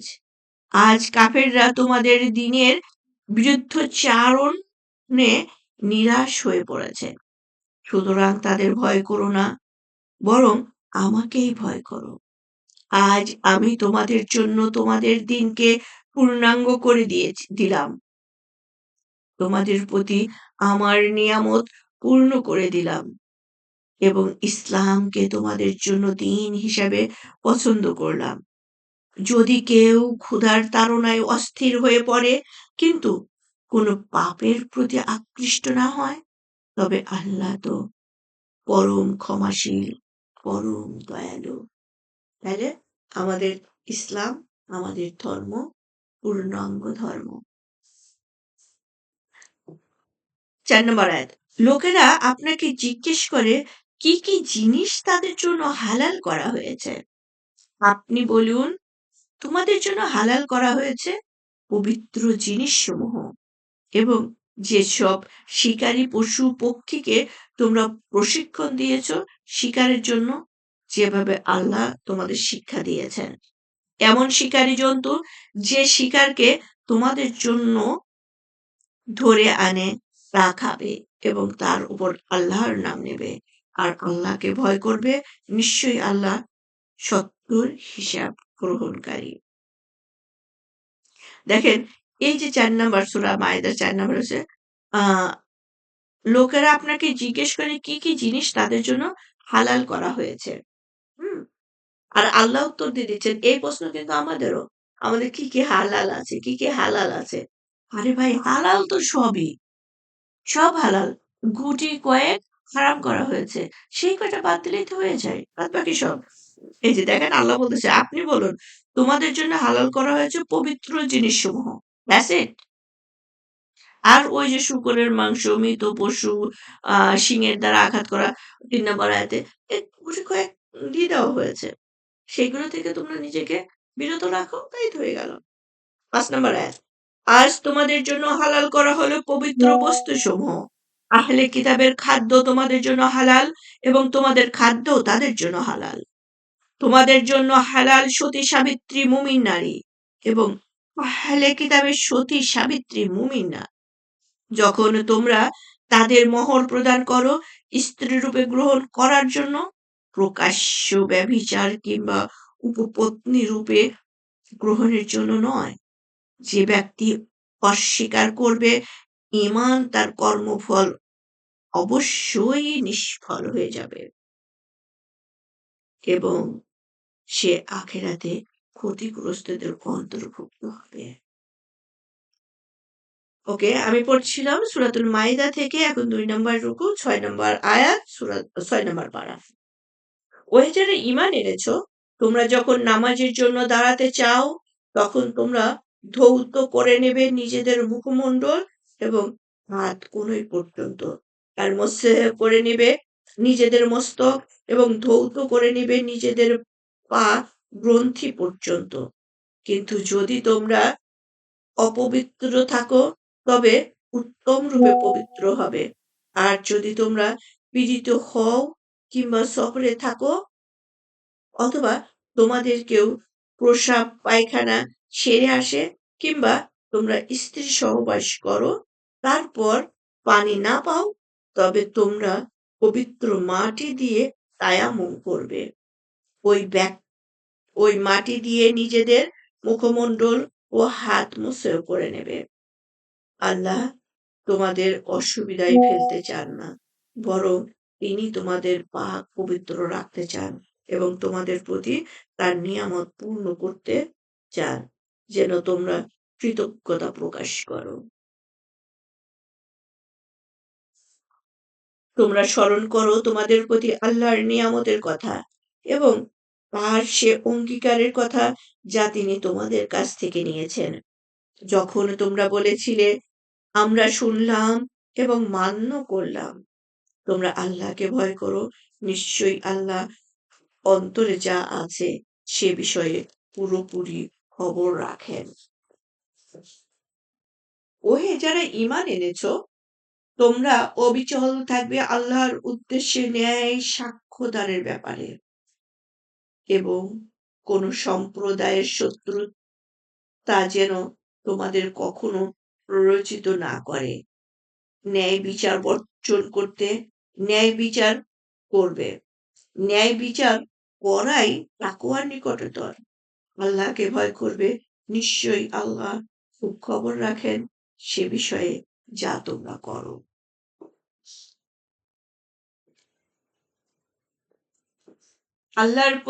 আল্লাহ প্রতিশ্রুতি দিয়েছেন এরূপ লোকদের যারা ঈমান আনে ও নেক কাজ করে যে তাদের জন্য রয়েছে ক্ষমা ও মহাপুরস্কার। আর যারা কুফরি করে এবং আমার আয়াতকে মিথ্যা মনে করে তারা দোজখের অধিবাসী। ওহে যারা ঈমান এনেছ তোমরা স্মরণ করো তোমাদের প্রতি আল্লাহর নিয়ামতের কথা। যখন এক সম্প্রদায় সংকল্প করেছিল তোমাদের বিরুদ্ধে হাত বাড়াতে তখন তিনি তাদের হাত তোমাদের থেকে প্রতিহত করে দিয়েছেন। তোমরা ভয় করো আল্লাহকে আর আল্লাহর উপর যেন মুমিনরা ভরসা করে। তাহলে ওই যারা ঈমান এনেছো কথাটা আল্লাহ আমাদের উদ্দেশ্যে বলছেন। আমাদের উদ্দেশ্যে কি বলতেছেন? তোমরা স্মরণ করো তোমাদের প্রতি আল্লাহর নিয়ামতের কথা। এই যে যারা মুমিনরা আমরা চারদিকে শুধু আল্লাহর নিয়ামতই পাই। রিয়েলাইজ করো না পাওয়ার বেদনাটাকে তুড়ি মেরে উড়িয়ে দাও। দিয়ে যা পেয়েছো সেটা নিয়ে শুকরিয়া করো। যখন এক সম্প্রদায় সংকল্প করেছিল তোমাদের বিরুদ্ধে হাত বাড়াতে তখন তিনি তাদের হাত তোমাদের থেকে প্রতিহত করে দিয়েছেন। আচ্ছা, এই ইতিহাস আমরা হাদিস থেকে জেনে নিব কোন সম্প্রদায় এই মুমিনদের পিছে লেগেছিল আমরা জানি। কিন্তু যদি আমাদের জীবনের সাথে তৈরি করে ম্যাচ করতে আসি আমরা কি বিশ্বাস করছি আমাদের মানে মুমিনদের যারা প্রকৃত মুমিন তাদেরকে রক্ষা করবেন আল্লাহ। এটা সবচেয়ে বড়। সবচেয়ে বড়। আমরা সেই উহুদের যুদ্ধ, বদরের যুদ্ধের মুমিন এর কথা বলছি না। রাইট নাও এখন কিয়ামত পর্যন্ত যত মুমিন থাকবে তাদেরকে হেফাজতকারীর দায়িত্ব আল্লাহর। সুবহানাল্লাহ। আর আর আল্লাহর উপর যেন মুমিনরা ভরসা করে। ৩ নম্বর রুকু ১২ নম্বর আয়াত সূরাতুল মায়েদা। আল্লাহ বনী ইসরায়েলের কাছ থেকে অঙ্গীকার নিয়েছিলেন এবং আমি তাদের মধ্য থেকে ১২ জন নেতা নিযুক্ত করেছিলাম। আল্লাহ বলেছিলেন, অবশ্যই আমি তোমাদের সাথে আছি যদি তোমরা নামাজ কায়েম করো, যাকাত দাও, আমার রাসূলের প্রতি ঈমান রাখো, তাদের সাহায্য করো এবং আল্লাহকে কর্জে হাসানা দাও। তবে আমি অবশ্যই তোমাদের পাপ মোচন করব এবং অবশ্যই তোমাদের দাখিল করব জান্নাতে। প্রবাহিত হয় যার তলদেশে নহরসমূহ। এরপরও তোমাদের মধ্য থেকে যে কেউ কুফরি করবে সে নিশ্চয়ই সরল পথ হারাবে। দেখেন ১২ নম্বর আয়াতটা সুবহানাল্লাহ যে আল্লাহ কর্জে হাসানার কথা বলছেন। কর্জে হাসানাটা কি? আল্লাহ আমার কাছ থেকে কর্জ নিচ্ছে। Can you imagine? আমাদের দেশের প্রেসিডেন্ট যদি আমার কাছে ১০ টা টাকা চায়, আমি তো খুশিতে মানে আত্মহারা বাগু হয়ে ফেসবুকে লাইভ এসে স্ট্যাটাস দিয়ে বলব যে, এই বাংলাদেশের প্রেসিডেন্ট আমার কাছ থেকে টাকা ধার নিচ্ছে। আচ্ছা, সে আমাকে প্রতিশ্রুতি দিয়েছে, সে আমার এই টাকা শত সহস্র গুণ বেশিতে রিটার্ন করবেন। আর সেই টাকা দিয়ে আমি এমন ফ্ল্যাট কিনবো, এমন প্রপার্টি কিনবো, এমন জায়গার মালিক হব, যেটা কোনো চোখ কখনো দেখে নেই, কোনো অন্তর যখনো চিন্তা করতে পারেনি আনবিলিভেবল। যার পায়ের নিচ দিয়ে নহর প্রবাহিত হয়ে যাবে। সেখানে আমি থাকবো অনন্তকাল। Can you imagine? এরকম ঘটনা আমাদের লাইফে হলে আমরা কি না খুশি, কি না ফুর্তি করে মেসেজ দিব, তাই না? আর সেখানে আল্লাহ বলতেছে, আমি আল্লাহ তোমাদের কাছে কর্জে হাসানা চাচ্ছি। আমি তোমাদেরকে টাকা আগে দিয়েছি, সম্পদ আগে দিয়েছি। দিয়ে তুমি আমার কাছ থেকে সেই অ্যামাউন্ট দিয়েই তুমি আমার কাছ থেকে কেনো। সুবহানাল্লাহ। তাহলে কি হলো? টা সম্পদ উনি আগে দিলেন। দিয়ে বললেন, এবার ওই সম্পদ দিয়ে আমার থেকে আবার জান্নাত নাও। সম্পদ তার মানে কি টাকাও আমার জান্নাত আমার। শুধু তোমাদেরকে ঈমান পরীক্ষা করছি। তোমার কাছে টাকার আমানতদার করেছি, সম্পদের আমানতদার করেছি, তোমার জন্যই করেছি। তুমি এবার জান্নাতটা কেনো। কিন্তু তুমি যখন টাকাটা হাতে পাও তখন বলো, "নো, দিস ইজ মাই মানি।" তাই না? বাচ্চাদের মতো ক্যারেক্টার হয়ে যায়। এই আর আমি আমার টাকা দিয়েই আবার বলছি আমাকে খরচে হাসানা দাও। তো বোনেরা, আজকে আমাদের রমাদান নকিং দ্য ডোর। এখন আমরা ঘন্টায় বলতে পারি মাত্র কয়েক ঘন্টা, ২ টা দিন। নবী করিম সাল্লাল্লাহু সাল্লাম এই টাইমে ২ হাত বাতাসের গতিতে উনি দান করতেন। আমাদের যার যা আছে সেখান থেকে আমরা আল্লাহর কাছ থেকে জান্নাতি নিই। আল্লাহ করছে হাসানা চাচ্ছেন। সুবহানাল্লাহ! এটা আমাদের কতটা সৌভাগ্য। আজকে আ আমরা শুধু জাকাত ক্যালকুলেট করব না। জাকাত দিব, দান করব, গোপনে, প্রকাশ্যে, মসজিদে দিব। এই মানুষকে ইফতারি করাবো। কত মানুষ, অসহায় মানুষকে ইফতারি করাবো, সহায় মানুষকে ইফতারি করাবো, যে এখানে একটা খেজুর দিয়ে হলেও ইফতারি করাবো। বোনেরা, এরকম সুযোগ আপনি আর ১১ মাসে পাবেন না। যেটা আপনার চোখের সামনে নকিং করছে। হুম? তো আমরা সবাই যার পয়েন্ট অফ ভিউ থেকে চেষ্টা করব। প্রতিদিন কিছু মানুষকে ইফতারি করাতে, রোজদার খাওয়াতে। হুম? আচ্ছা, এখন হয়তো আমরা বলতে পারি, "আপা, আমি তো বুড়া মানুষ কি করব? আমি এত ঝামেলা করতে পারি না ইফতারি বানানো।" নো, আপনি ইফতারি বানাতে যাবেন কেন? এখন কত মসজিদগুলোতে ইফতারের আয়োজন করে। যারা বানাচ্ছে তাদেরকে পাশে দাঁড়ান। তাদের কাছে টাকাটা দিয়ে দেন। আমার পক্ষ থেকে তাদেরকে ইফতারি করিয়ে দেবেন। কবুল করার মালিক তো আল্লাহ। আমি আল্লাহকে বললাম, "আল্লাহ, আমার শারীরিক আ শক্তি নাই। আর হচ্ছে আমি তোমার ইবাদত করতে চাই। যারা এরেঞ্জ করছে আমি তাদের মধ্যে শরিক হলাম। আমারটা কবুল করে নিও।" সুবহানাল্লাহ। আমি পড়ছিলাম সূরা মায়েদার ১২ নম্বর আয়াত। তো আল্লাহ, আপনি যাদেরকে কবুল করবেন, গ্রহণ করবেন, কর্জে হাসানা যাদের হাত থেকে আপনি নিতে পছন্দ করেন, সেই হাতগুলোকে আল্লাহ আমাদের হাত দ্বারা সেই আ কর্জে হাসানা দেওয়ার তৌফিক দান করুন আল্লাহ। তাদের মধ্যে আমাদেরকে কবুল করে নিন। ১৩ নম্বর আয়াত। অতএব তাদের এ অঙ্গীকার ভঙ্গের কারণে আমি তাদের লানত করেছি এবং তাদের হৃদয় কঠিন করে দিয়েছি। তারা আল্লাহর কালামকে যথাস্থান থেকে বিকৃত করে দেয় এবং ভুলে গেছে তার এক অংশ, যার উপদেশ তাদের নেওয়া হয়েছিল। তুমি সর্বদা তাদের স্বল্প সংখ্যক ছাড়া সবাইকে দেখতে পাবে কোনো না কোনো বিশ্বাসঘাতকতা করতে। সুতরাং তাদের ক্ষমা করো ও উপেক্ষা করো। নিশ্চয়ই আল্লাহ নেককারদের ভালোবাসেন। হুম? যারা বলে আমরা নাসারা, আমি তাদেরও অঙ্গীকার নিয়েছিলাম। কিন্তু তারাও যে উপদেশ লাভ করেছিল তার এক অংশ ভুলে গিয়েছিল।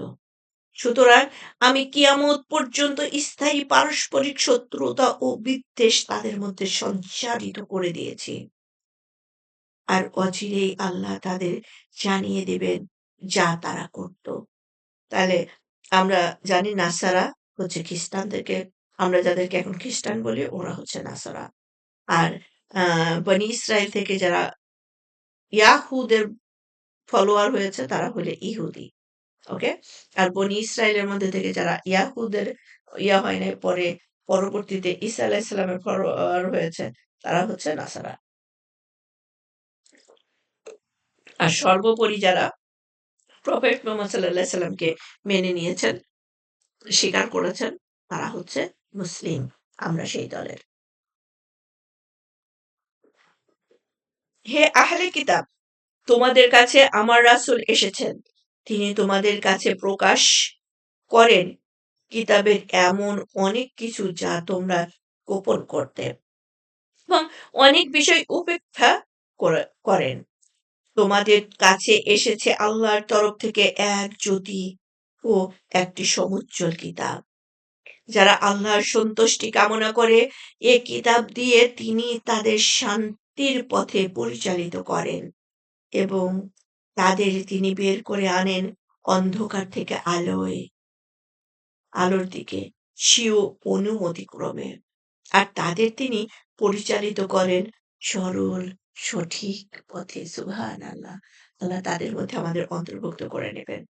দেখেন, আমি আবার আয়াতটা পড়ছি। যারা আল্লাহর সন্তুষ্টি কামনা করে, যারা মনে করেন আমরা আল্লাহর সন্তুষ্টি যে এই কাজটা করব, আল্লাহ খুশি তো? আল্লাহ রাজি আছেন তো? আল্লাহ আমার উপরে সন্তুষ্ট হবেন তো? আচ্ছা, এ কিতাব দিয়ে তিনি তাদের শান্তির পথে পরিচালিত করেন। সুবহানাল্লাহ। যারা আল্লাহর সন্তুষ্টি কামনা করে, আল্লাহ তাদেরকে এই কিতাব দান করেছেন এবং কিতাব থেকে তারা নিজেকে অ্যা পরিচালিত করে। এটা আল্লাহর পক্ষ থেকেই। এবং তাদের তিনি বের করে আনেন অন্ধকার থেকে আলোর দিকে। অন্ধকার মানে যে অন্ধকার মানে এই যে এই ডার্কনেস না। কিসের? মনের ডার্কনেস, জ্ঞানের ডার্কনেস। যে নলেজের মধ্যে কোরানিক নলেজ নাই, সে নলেজ হলো ডার্ক নলেজ। সো সেখান থেকে আল্লাহ আলোর নলেজের মধ্যে বের করে নিয়ে আসেন। আর তিনি তা পরিচালিত করেন এবং শুধু বের করে নিয়েও আসেন না। তারপরে তার একটা শান্তিপূর্ণ লাইফ দান করেন। ইজিয়েস্ট লাইফ দান করেন। সুবহানাল্লাহ। আল্লাহ আপনি যাদেরকে সরল পথ দেখিয়েছেন, দেখান, দেখাবেন, তাদের মধ্যে আমাদেরকে শামিল করে নিন। সেই সরল পথ ধরে যেন আমরা ইহকাল এবং পরকালে আপনার সান্নিধ্যে থাকতে পারি। আপনাকে দেখতে পারি। আপনার কিতাব নিয়ে কথা বলতে পারি। আপনার কিতাব পড়তে পারি, বুঝতে পারি, আপনার সাথে কথা বলতে পারি এবং পরকালে আপনার প্রতিবেশী হিসেবে আপনাকে সবসময় দেখতে পারি। কে কবুল করুন, সেই রাস্তার উপর আমাদের বহাল রাখুন। আমিন। ১৭ নম্বর আয়াত সূরাতুল মায়েদা ৩ নম্বর রুকু। নিশ্চয়ই যারা কাফের তারা বলে মসিহ ইবনে মারিয়াম হলো আল্লাহ। নাউজুবিল্লাহ। আপনি বলুন, আল্লাহ যদি ইচ্ছে করেন মসিহ ইবনে মারিয়াম তার মা এবং দুনিয়ার সবাইকে ধ্বংস করে দিতেন। তবে তাকে বাধা দেওয়ার বিন্দুমাত্র শক্তি কার আছে? আসমান ও জমিন এবং এ দুয়ের মধ্যে যা কিছু আছে তা মালিকানা একমাত্র আল্লাহর। তিনি সৃষ্টি করেন যা তিনি ইচ্ছে করেন। আল্লাহ সর্ববিষয়ে সর্বশক্তিমান। ইহুদি ও খ্রিস্টানরা বলে আমরা আল্লাহর পুত্র ও তার প্রিয়জন। আপনি বলুন, তবে তিনি কেন তোমাদের শাস্তি দেন তোমাদের পাপের জন্য? বরং তোমরাও তাদেরই মতো মানুষ যাদের আল্লাহ সৃষ্টি করেছেন। তিনি ক্ষমা করেন যাকে ইচ্ছে করেন এবং শাস্তি দেন যাকে ইচ্ছে করেন। আসমান ও জমিন এবং এ দুইয়ের মধ্যে যা কিছু আছে তার মালিকানা একমাত্র আল্লাহর। তার উপরে তার আর তারই দিকে প্রত্যাবর্তন করতে হবে।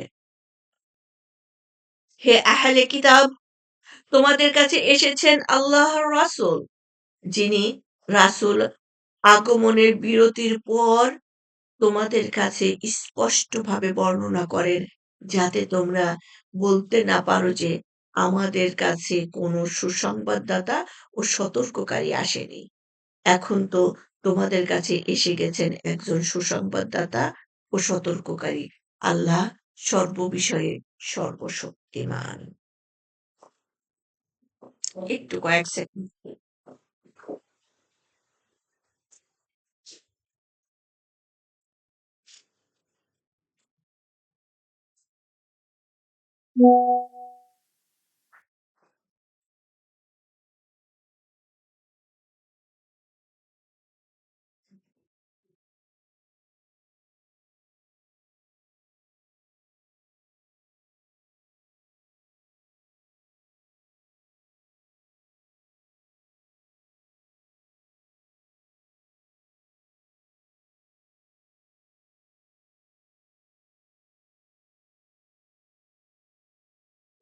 ওকে। সো আমরা পড়ছিলাম সূরাতুল মাইদা থেকে। সূরাতুল মাইদাতে আছে উম এখন আমরা ৪র্থ পারা থেকে ইনশাআল্লাহ পড়ব।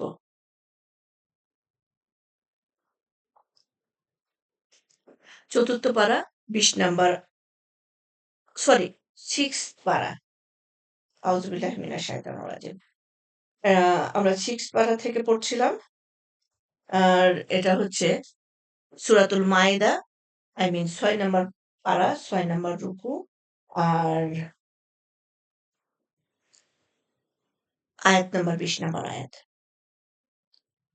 স্মরণ করো, মূসা তার সম্প্রদায়কে বলেছিল, হে আমার কওম, তোমরা স্মরণ করো তোমাদের প্রতি আল্লাহর নিয়ামতের কথা, যখন তিনি তোমাদের মধ্যে অনেক নবী সৃষ্টি করেছিলেন এবং তোমাদের করেছিলেন রাজ্যাধিপতি এবং তোমাদের দিয়েছিলেন এমন জিনিস যা বিশ্ব জগতে অন্য কাউকে দেননি।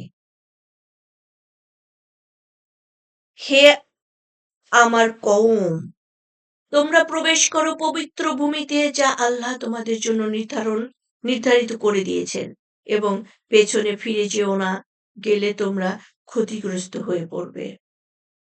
তাহলে এ মুসা আলাহিসাল্লামের ইয়ার কথা, মুসা আলাহিসাল্লামের জাতি আমরা শুরুতেই বলেছিলাম যে মুসা আলাহিসাল্লামের জাতি এত বেশি পরীক্ষার সম্মুখীন হয়েছিলেন এবং মুসা আলাহিসাল্লামের জাতি এত বেশি রকমের তেন্দর ছিলেন, ওনাদেরকে যত বেশি সুযোগ সুবিধা দেওয়া হয়েছে তত বেশি ওরা এই কি বলবো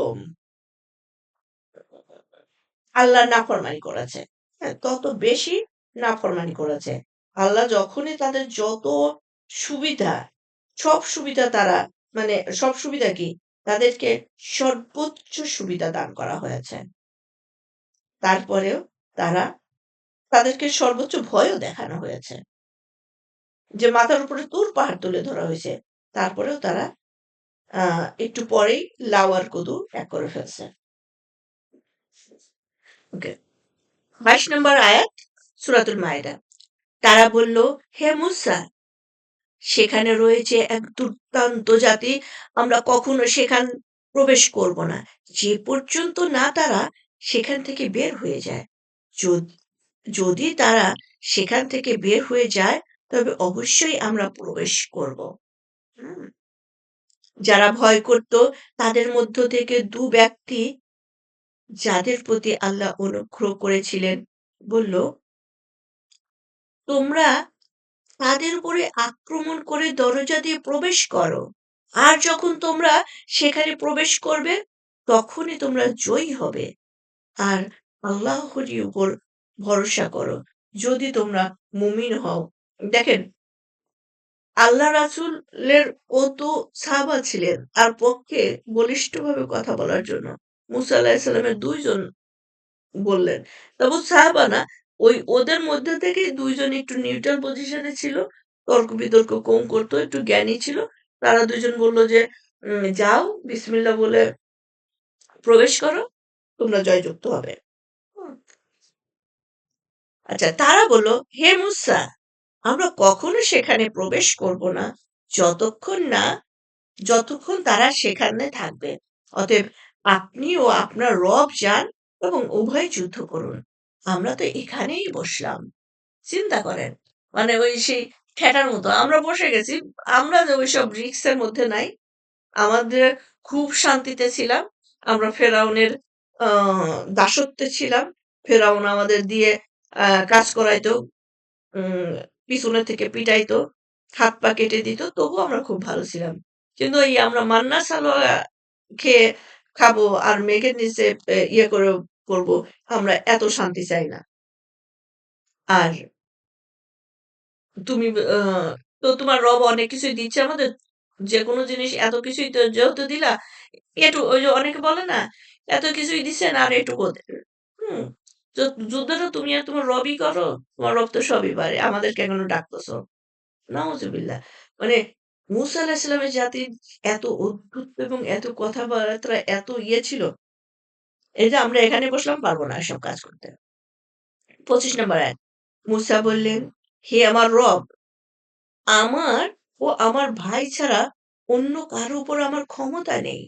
সুতরাং তুমি আমাদের এ ফাসেক কওমের মধ্যে সম্পর্কচ্ছেদ করে দাও। এখন মুসা আলাইহিস সালাম দেখেন একজন নেতা তার আ ইয়াদেরকে বলতেছে, ফলোয়ারদেরকে বলতেছে, তারা এরকম করে কথা বলতেছে। এখন সে তার রবের সাথে কি মানে লজ্জিত স্বরে বলতেছে, "আল্লাহ আপনি মাফ করে দেন। আমি শুধু আমার ভাইকে কথা বলতে পারি। এছাড়া আমার কারো উপরে কোনো মানে ইয়ে নাই, কর্তৃত্ব নাই, দখল নাই। অথবা আমার কথা কেউ শুনে না আল্লাহ।" কি মায়া লাগে, তাই না? ২৬ নম্বর আয়াত। আল্লাহ বললেন, "তাদের জন্য এ দেশ ৪০ বছর পর্যন্ত হারাম করা হলো। তারা উদ্ভ্রান্তের মতো পৃথিবীতে ঘুরে ফিরবে। অতএব ফাসেক কওমের জন্য তুমি দুঃখ করো না।" আল্লাহ সান্ত্বনা দিল। আ ওদের শাস্তি অবধারিত হয়ে গেল। এখন ওরা উদ্ভ্রান্তের মতো ঘুরে বেড়াক। হ্যাঁ? আর তুমি কষ্ট করো না। তোমার দাওয়াতি কাজ করা করে যাও। আর ওরা যদি জ্ঞান নেয় তো ভালো। ৫ নাম্বার রুকু সূরা মায়েদা। আর আজকে শেষ করতে পারবো বলে আল্লাহই জানে। ১, ২, ৩, ৪ ওকে। ৫ নাম্বার রুকু সূরা মায়েদা ২৭ নম্বর আয়াত। তুমি তাদের যথাযথভাবে শোনাও আদমের ২ পুত্রের বৃত্তান্ত। যখন তারা কোরবানি করেছিল, তখন তাদের একজনের কোরবানি কবুল করা হয়েছিল এবং অপরজনের কবুল করা হয়নি। সে বলল, "অবশ্যই আমি তোমাকে হত্যা করব।" অপরজনের বলল, "আল্লাহ কেবলমাত্র মুত্তাকিদের কোরবানি কবুল করেন।" সো আগে তো কোরবানিটা ছিল উন্মুক্ত জায়গায় নিয়ে রেখে দিত। যারটা পরে ইয়ে হয়ে যেত, আ তারটা কবুল হতো। তো আমরা আদম আলাইহিস সালামের ২ ছেলের ঘটনা জানি। আ আ মূল কথা হচ্ছে আল্লাহর রাস্তাতে কোনো কিছু ব্যয় করা, দান করা এটা যেন ভালো জিনিস হয়। আমরা যেন চিন্তা না করি আমি তো একজন ফকিরকে, মিসকিনকে দিচ্ছি। আমি যেন চিন্তা করি আমি আল্লাহকে কর্জে হাসানা দিচ্ছি। আমি আল্লাহকে কর্জে হাসানা কি করে খারাপ জিনিসটা দেই, মরা জিনিসটা দেই, হ্যাঁ? হুম, পচা জিনিসটা দেই। যে জিনিসটা আমাকে দিলে আমি পছন্দ করতাম না, সে জিনিসটা আমি নিজে আল্লাহকে কি করে দিচ্ছি। আমরা যেন কখনোই চিন্তা না করি আমি একজন মিসকিনকে দিচ্ছি। হ্যাঁ? মিসকিন একটা মাধ্যম। যদি তুমি আমাকে হত্যা করার জন্য আমার দিকে সরি মানে ওই হাবিল-কাবিলের ঘটনা এখানে কন্টিনিউ হচ্ছে। যদি তুমি আমাকে হত্যা করার জন্য আমার দিকে তোমার হাত প্রসারিত করো, তবুও আমি তোমাকে হত্যা করার জন্য তোমাকে তোমার দিকে আমার হাত প্রসারিত করব না। কেননা আমি তো ভয় করি বিশ্বজগতের প্রতিপালক আল্লাহকে। তার মানে কেউ যদি আমার সাথে অন্যায় করে, আমি তার সাথে অন্যায় করব না। এটাই মূল মেসেজ। তুমি যদি আমাকে হত্যা করো, আমি তোমার দিকে হাত বাড়াবো না। আমার আল্লাহ নিষেধ করেছেন হত্যা করা। হুম? আমি কোন মুসলিমকে হত্যা করলাম মানে বিশ্বজগতের সমস্ত মুসলিমকে হত্যা করলাম। তো এখানে মূল মেসেজ এটাই।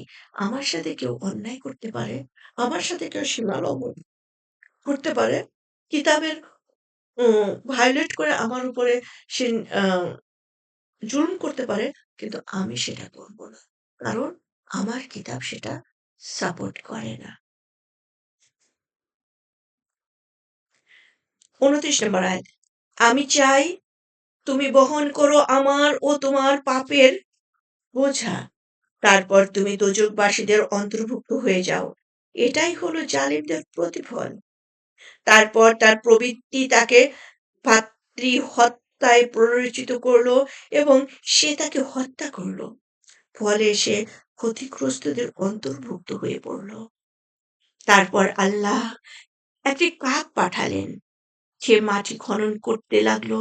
তাকে দেখাবার জন্য যে কিভাবে সে তার ভাইয়ের শব্দেও গোপন করবে। সে বলল, আফসোস! আমি কি এই কাকের মতো হতে পারলাম না? যে আমার ভাইয়ের শব্দ গোপন করতে পারি? তারপর সে অনুতপ্ত হলো।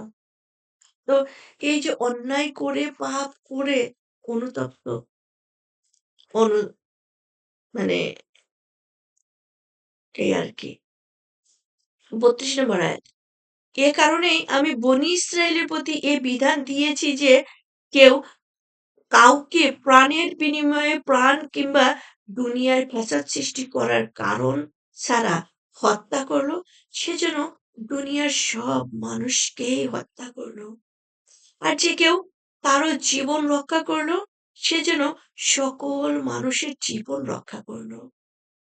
তাদের কাছে তো এসেছিল আমার অনেক রাসূল স্পষ্ট প্রমাণ নিয়ে, কিন্তু এরপরও তাদের অনেকেই দুনিয়ায় সীমালঙ্ঘনকারী রয়ে গেল। তার মানে দেখেন কত বড় একটা আমরা এখানে পাচ্ছি যে কাউকে হত্যা করো হচ্ছে দুনিয়ার সমস্ত মানুষ হত্যা করার সমান গোনা। কাউকে রক্ষা করাও দুনিয়ার মানুষ সমস্ত মানুষ রক্ষা করার সমান নেকি। আমরা যেন মানুষের জীবন রক্ষাকারী উছিলা হতে পারি, জীবন হত্যাকারী যেন না হই। যারা আল্লাহ ও তার রাসূলের বিরুদ্ধে যুদ্ধ করে এবং পৃথিবীতে হাঙ্গামা সৃষ্টি করে বেড়ায় তাদের শাস্তি হলো তাদের হত্যা করা হবে অথবা শুলে চড়ানো হবে অথবা তাদের হাত ও পা বিপরীত দিক থেকে কেটে ফেলা হবে অথবা দেশ থেকে তাদের নির্বাসিত করা হবে। এ হলো তাদের জন্য দুনিয়ায় লাঞ্ছনা আর আখেরাতে তাদের জন্য রয়েছে মহাশাস্তি। তাহলে খুনের কি হবে সেগুলো কিন্তু দেখেন সূরা মায়েদায় ৩৩ নম্বর খুনের বিচার এখানে চলে আসছে। যে যারা আল্লাহ ও তার রাসূলের বিরুদ্ধে যুদ্ধ করে এবং পৃথিবীতে হাঙ্গামা সৃষ্টি করে বেড়ায় তাদের শাস্তি হলো তাদের হত্যা করা হবে, শুলে চড়ানো হবে, তাদের হাত ও পা বিপরীত দিক থেকে কেটে ফেলা হবে।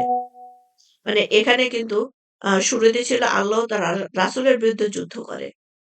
এখন সুবহানাল্লাহ এই যে আল্লাহ রাসূলের বিরুদ্ধে যুদ্ধ করা কি? যারা আমরা কোরআনকে ভুল বলি, মিথ্যা বলি, আল্লাহ নাই বলি, এগুলো তো যুদ্ধ করা। তাই না? আবার সূরা বাকারাতে আমরা একটা আয়াত পড়ে আসলাম রিবার উপরে। আ সেখানে যদি তোমরা সুদ গ্রহণের সাথে ইনভলভ হতে চাও, তাহলে জেনে রেখো এটা আল্লাহ এবং তার রাসূলের সাথে যুদ্ধ ঘোষণা করা। সো আল্লাহ আমাদের সবাইকে রহমত করুন, আমাদেরকে ক্ষমা করে দিন। ৩৪ নম্বর আয়াত। তবে যারা তোমাদের গ্রেফতার করে নেওয়ার পূর্বে তওবা করল, তাদের সম্বন্ধে জেনে রেখো যে অবশ্যই আল্লাহ পরম ক্ষমাশীল, পরম দয়ালু। ওকে? এখন উম এই যে সবসময় আল্লাহর তওবার দরজা উন্মুক্ত সেই জিনিসটা আল্লাহ বারে, বারে রিপিট করে দিচ্ছেন আমাদেরকে।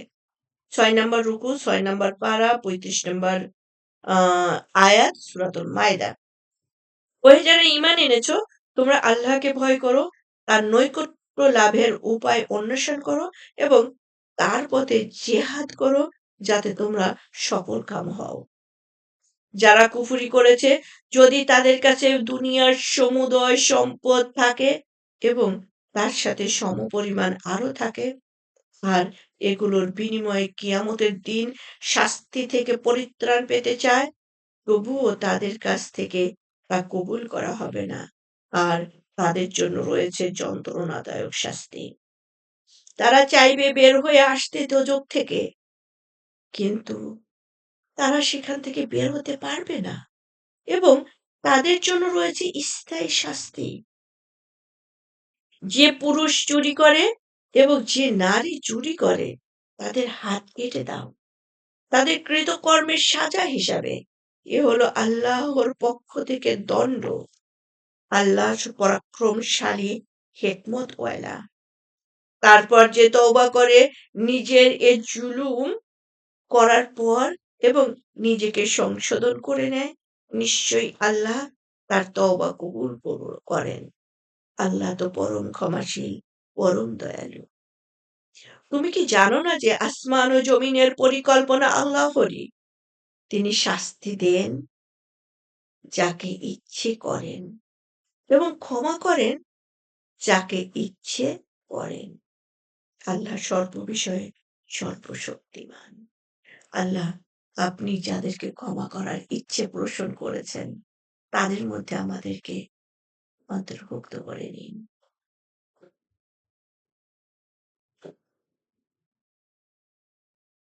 হে মানুষ, আপনাকে যেন দুঃখ না দেয় তারা যারা দ্রুত কুফুরির দিকে ধাবিত হয়। তাদের মধ্য থেকে যারা নিজেদের মুখে বলে, আমরা ঈমান এনেছি, অথচ তাদের অন্তর ঈমান আনেনি।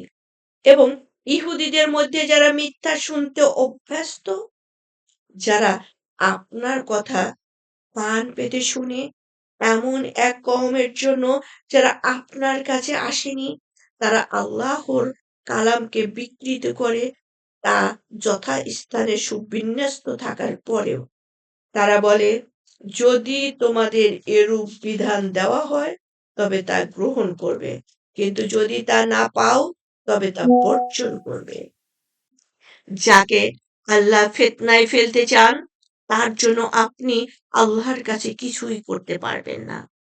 এরাই এমন লোক যাদের অন্তরকে আল্লাহ পবিত্র করতে চান না।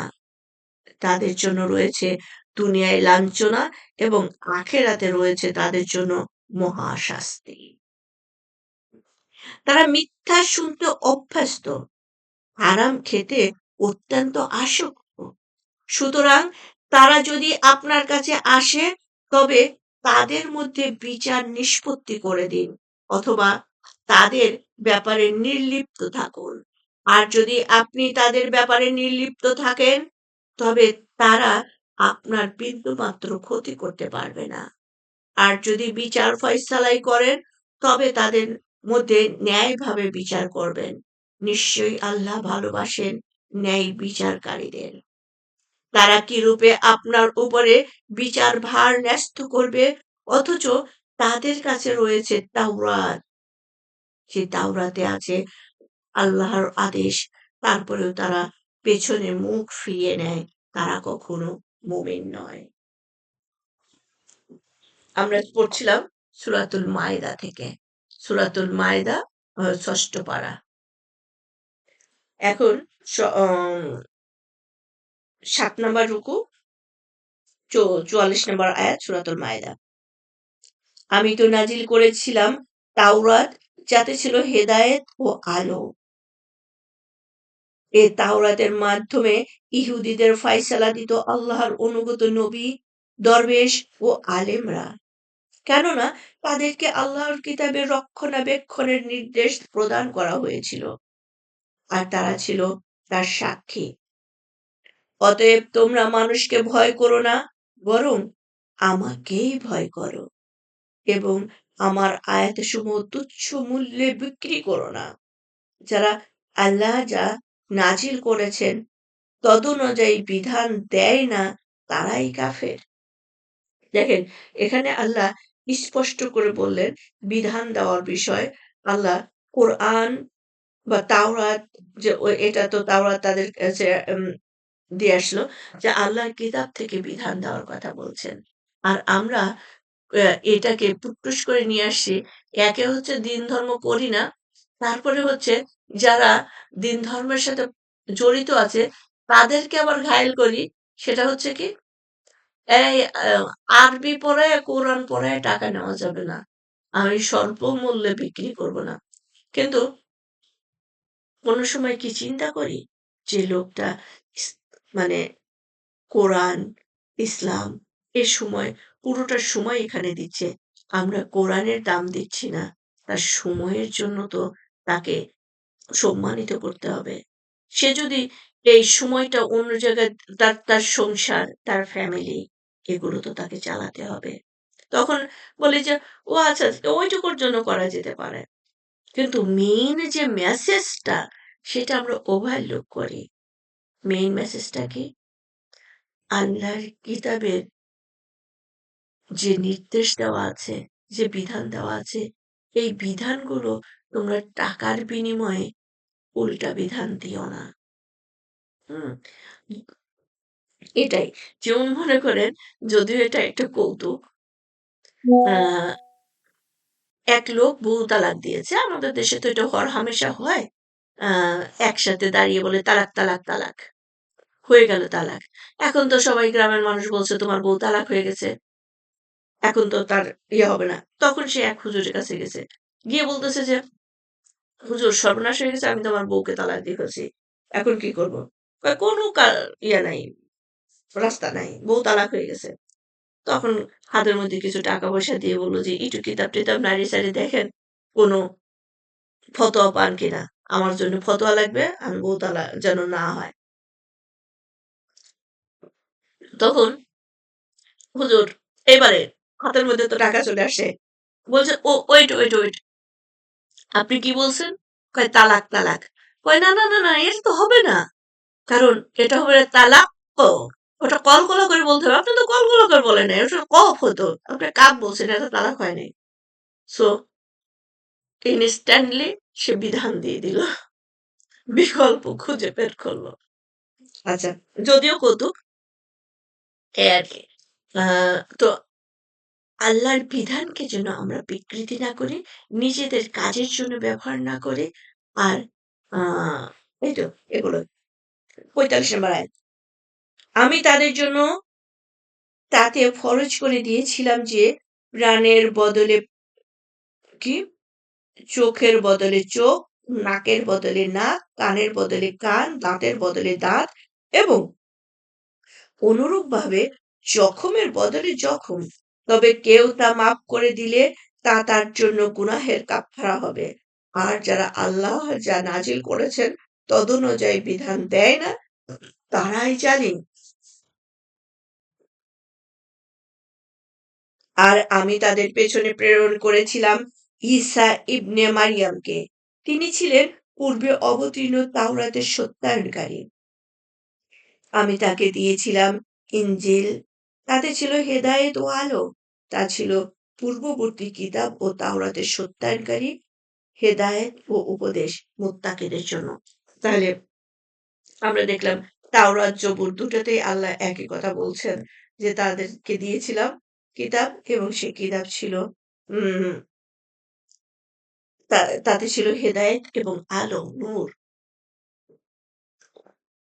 আমাদের কোরআনও কিন্তু নূর, সত্য মিথ্যার পার্থক্যকারী। আর ইনজিলের অনুসারীরা যেন বিধান দেয় তাতে আল্লাহ যা নাজিল করেছেন তদনুযায়ী। আল্লাহ যা নাজিল করেছেন তদনুযায়ী যারা বিধান দেয় না তারা তো ফাসিক। আমি আপনার প্রতি নাজিল করেছি সত্য সহ এ কিতাব যা সত্য। এই দেখেন, এর আগে আসলো কি? তাওরাত গেল, ইনজিল গেল, এবার কোরআনের কথায় আসছে ৪১ নম্বর আয়াত সূরা মাইদা। আমি আপনার প্রতি নাজিল করেছি সত্য সহ এ কিতাব যা সত্যায়নকারী পূর্বে অবতীর্ণ কিতাবসমূহের। তাহলে তাওরাত, জবুর, ইনজিল মানে যেগুলো পেলাম সবগুলোর সত্যায়নকারী সবগুলোই আছে এখন আমাদের এই কোরআনের মধ্যে। এবং সংরক্ষণকারী তাতে যা আছে তার। সুতরাং আপনি তাদের মধ্যে ফায়সালা করুন আল্লাহ যা নাজিল করেছেন অনুসারে। এবং আপনার কাছে যে সত্য এসেছে তা ছেড়ে তাদের খেয়াল খুশির অনুসরণ করবেন না। আমি তোমাদের প্রত্যেকের জন্য নির্ধারণ করে দিয়েছি নির্দিষ্ট শরীয়ত ও নির্দিষ্ট পন্থা। আর যদি আল্লাহ চাইতেন তবে অবশ্যই তিনি আমাদের সবাইকে এক জাতি করে দিতেন। কিন্তু তিনি তোমাদের পরীক্ষা করতে চান যা তিনি তোমাদের দিয়েছেন তার মাধ্যমে। অতএব নেক কাজের প্রতি ধাবিত হও। তোমাদের সবাইকে আল্লাহর দিকে প্রত্যাবর্তন করতে হবে। তারপর তিনি তোমাদের অবহিত করবেন সে বিষয় যাতে তোমরা মতভেদ করতে। আর আপনি তাদের মধ্যে ফয়সালা করুন আল্লাহ যা নাজিল করেছেন তদনুযায়ী। এবং তাদের খেয়াল খুশির অনুসরণ করবেন না, আর তাদের সম্বন্ধে সতর্ক থাকবেন যেন তারা আপনাকে বিচ্যুত না করতে পারে আপনার প্রতি যা নাজিল করা হয়েছে তার কোনো কিছু থেকে। যদি তারা মুখ ফিরিয়ে নেয়, তবে জেনে রাখুন আল্লাহ চান তাদের কোনো পাপের জন্য তাদের শাস্তি প্রদান করতে। আর মানুষদের মধ্যে অনেকেই নাফরমান। তবে কি তারা জাহেলিয়া আমলের বিধান কামনা করে? কে উত্তম আল্লাহর চাইতে বিধান প্রদানে দৃঢ় বিশ্বাসী লোকদের জন্য?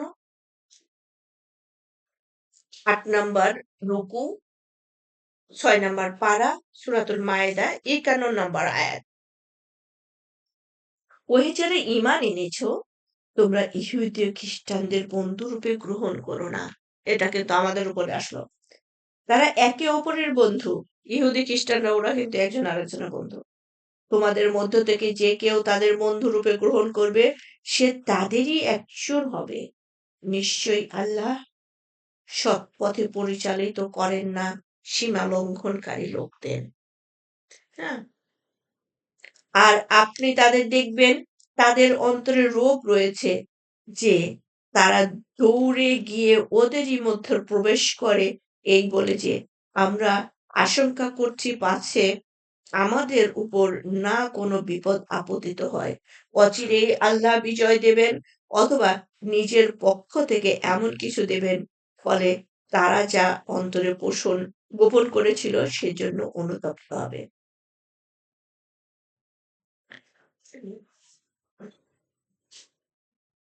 বোরহানিটাই না তো?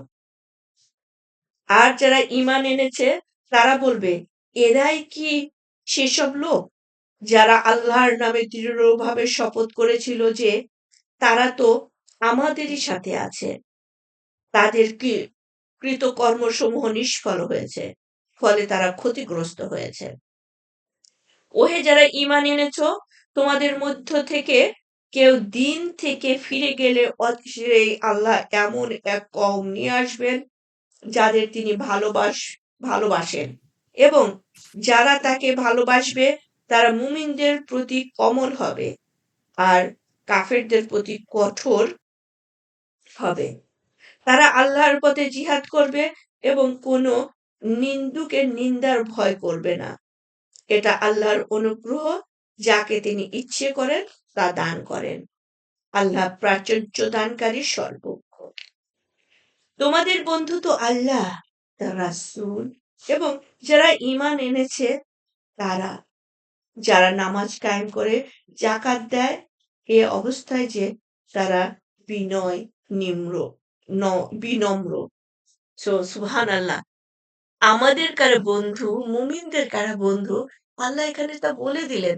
সুবহানাল্লাহ। যে তোমাদের বন্ধু তো আল্লাহ। আল্লাহ সুবহানাল্লাহ। আপ আল্লাহ আমরা শুধু আপনারই বন্ধুত্ব চাই, আপনার রাসূলের বন্ধুত্ব চাই এবং আপনার প্রিয়ভাজনদের বন্ধুত্ব চাই। যে দেখেন ৫৫ নম্বর আয়াত। তোমাদের বন্ধু তো আল্লাহ, তার রাসূল এবং যারা ঈমান এনেছে তারা। সুবহানাল্লাহ। এবার যারা নামাজ কায়েম করে তারাও আমাদের বন্ধু। যারা যাকাত দেয় এবং এ অবস্থায় যে তারা বিনম্র।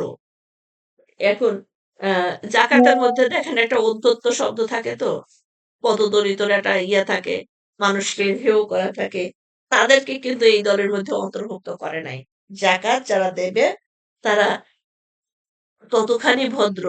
হুম? আ তো এরকম একটা টপিকস এ কথা হচ্ছিল যে জাকাত তো আমি রেখে দিতে পারি কিনা, রেখে একটু করে আমি দিতে পারি কিনা। আচ্ছা যাই হোক, ওটা অন্য টপিকস। তো আমরা যেন খুব সাবধানে থাকি।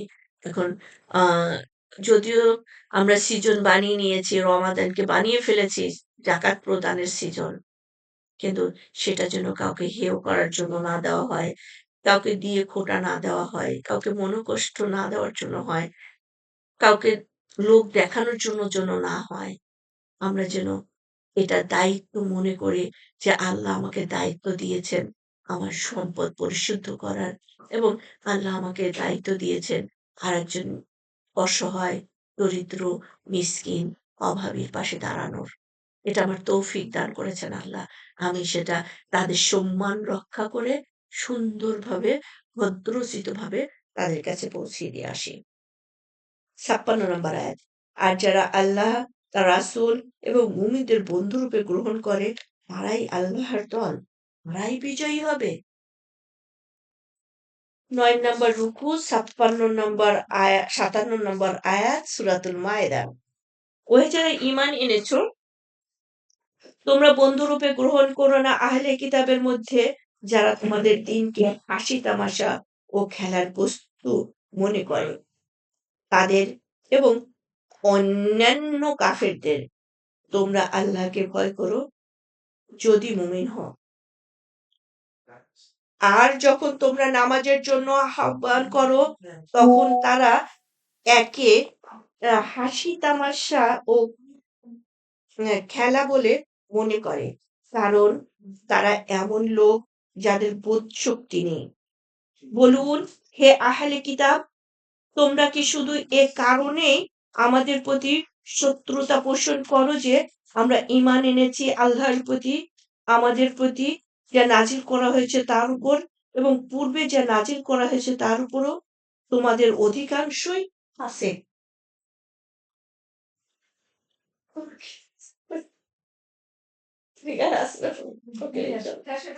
হ্যাঁ, ইনশাল্লাহ। সরি। 60 নাম্বার আয়াত। আপনি বলুন, আমি কি তোমাদের বলে দেব এর চেয়ে নিকৃষ্ট পরিণাম কার রয়েছে আল্লাহর কাছে, যাকে আল্লাহ লানত করেছেন, যার প্রতি ক্রোধান্বিত হয়েছেন, যাদের কতককে তিনি বানর ও কতককে শূকরে রূপান্তরিত করে দিয়েছেন এবং যারা তাগুদের উপাসনা করে তারাই মর্যাদার দিক দিয়ে নিকৃষ্ট এবং সঠিক পথ থেকেও বহু দূরে বিচ্যুত। আর তারা যখন তোমাদের কাছে আসে তখন বলে আমরা ঈমান এনেছি, অথচ তারা এসেছিল কুফরি নিয়ে এবং তারা বেরিয়েও গেল তা নিয়েই। তারা যা গোপন করে আল্লাহ তা খুব ভালো জানেন। আর আপনি তাদের অনেককেই দেখবেন পাপের সীমা লঙ্ঘনে ও হারাম ভক্ষণে অতি তৎপর। কতই না নিকৃষ্ট তারা যা করছে। কেন তাদের নিষেধ করছে না রব্বানি ও পণ্ডিতরা পাপ কথা উচ্চারণ করতে এবং হারাম ভক্ষণ করতে? অবশ্যই তারা গর্হিত কাজ করছে। তাহলে দেখেন, এই যে আমাদের চারপাশে যারা অন্যায় করছে, পাপ করছে, গুনাহ করছে, তারা করছে। এইবারে ধরতেছে, দেখেন 63 নাম্বার আয়াতে আল্লাহ কি বলতেছে? আমি 61 থেকে আবার পড়ি। 63 নাম্বারে আসে আমরা ফোকাস দিব। 61 নাম্বার আয়াত। আর তারা যখন তোমাদের কাছে আসে তখন বলে আমরা ঈমান এনেছি, অথচ তারা এসেছিল কুফর নিয়ে এবং তারা বেরিয়েও গেল তা নিয়েই। তারা যা গোপন করে আল্লাহ তা খুব ভালো জানেন। আর আপনি তাদের অনেককেই দেখবেন পাপের সীমা লঙ্ঘন এবং হারাম ভক্ষণে অতি তৎপর। কতই না নিকৃষ্ট তারা যা করছে। তাহলে এই যে ৬০, ৬১, ৬২ নম্বরে আয়াতে বলতেছেন যে এই যে সমাজের কিছু মানুষ আছে তারা হারাম খাচ্ছে, সুদ খাচ্ছে, পাপ কাজ করছে, ক্রিমিনালি করছে, ইসলামের শত্রুতা করছে। হ্যাঁ? ৬৩ নম্বর আয়াত। এই জাতীয় লোকদের জন্য আমাদের করণীয় কি? আল্লাহ ৬৩ নম্বর আয়াতে বলে দিচ্ছেন। কেন তাদের নিষেধ করছে না রব্বানি ও পণ্ডিতরা? তার মানে কি? তোমার কাছে আল্লাহর কিতাব আছে, জ্ঞান আছে, নলেজ আছে। রব্বানি পণ্ডিত মানে আলেম ব্যক্তিরা, তাদেরকে কেন নিষেধ করছো না? তাদেরকে কেন ইসলামের ছায়াতলে আনছো না? তাদেরকে কেন দাওয়াত দিচ্ছ না? তাদের ইসলামের কোরআনের ভালোবাসা দিয়ে তাদের পাশে দাঁড়াচ্ছ না? এবার কিন্তু আল্লাহ ধরলেন এই রব্বানি পণ্ডিত আলেমদের।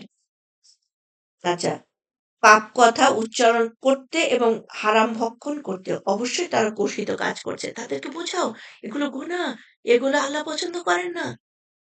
এগুলো তোমাদের রেসপনসিবিলিটি। তোমাদেরকে তোমরা যাও বলল যে একদিন বলছে, শোনে না তো বলছিলাম তো। তুমি কি নূহ আলাইহিসসালামের মতো ৯৫০ বছর বলেছ? তার মতো অপদস্থ হয়েছে? এবং নূহ আলাইহিসসালাম যখন তার জাতির সাথে কথা বলতো, ডাকতো, তারা নূহ আলাইহিসসালামকে দেখে উল্টা দিকে হাঁটা ধরত। তাহলে উনি ৯৫০ বছর পর্যন্ত করেছেন। উনি কোনো ফলোয়ার পায়নি। আজকে আমরা ২ দিন, ১ দিন একটু ইসলামের কথা বলতে এসে বলি, "আমি কোনো লাইক পাই না, ফলো পাই না। আমার কথা কেউ শোনে না।" এটা তো হবে না বোনেরা। আলেম ব্যক্তিদের কাজ, আল্লাহ তোমাকে যে নলেজ দিয়েছে, তা দিয়ে অন্যকে পরিশুদ্ধ করো। ৬৪ নম্বর আয়াত। আর ইহুদিরা বলে, আল্লাহর হাত বন্ধ হয়ে গেছে। তাদেরই হাত বন্ধ হয়েছে। তারা যা বলে সে কথার জন্য তাদের উপর অভিসম্পাত, এবং আল্লাহ উভয় হাতই উন্মুক্ত প্রসারিত। তিনি দান করেন যেভাবে ইচ্ছে করেন। আপনার প্রতি আপনার রবের তরফ থেকে যা নাজিল করা হয়েছে তা তাদের মধ্যে অনেকেরই অবাধ্যতা ও কুফরি বৃদ্ধি করবেই। আমি তাদের মধ্যে কিয়ামত পর্যন্ত শত্রুতা ও হিংসা সঞ্চারিত করে দিয়েছি। যখনই তারা যুদ্ধের আগুন প্রজ্বলিত করে, তখনই আল্লাহ তা নির্বাপিত করে দেন। তারা তো দুনিয়ার ফ্যাসাদ সৃষ্টি করে বেড়ায়, আর আল্লাহ ফ্যাসাদ সৃষ্টিকারীদের ভালোবাসেন না। আর যদি আহলে কিতাব ঈমান আনত এবং তাকওয়া অবলম্বন করত, তাহলে অবশ্যই আমি তাদের দোষ ত্রুটি মার্জনা করতাম এবং শান্তিদায়ক জান্নাত তাদের দাখিল করতাম। আর তারা যদি পুরোপুরি পালন করত তাওরাত, ইনজিল ও তাদের রবের তরফ থেকে তাদের প্রতি যা নাজিল করা হয়েছে তা, তাহলে তারা তাদের উপর থেকে এবং তাদের পায়ের নিচ থেকে সাহায্য লাভ করত। তাদের মধ্যে একদল সরল সঠিক পথের পথিক, কিন্তু তাদের অধিকাংশই নিকৃষ্ট কাজ করে যাচ্ছে। সুবহান আল্লাহ। কোরআন কিতাব অনুসারীদের পুরস্কারটা দেখেন। আমি আয়াতটা আবার পড়ছি।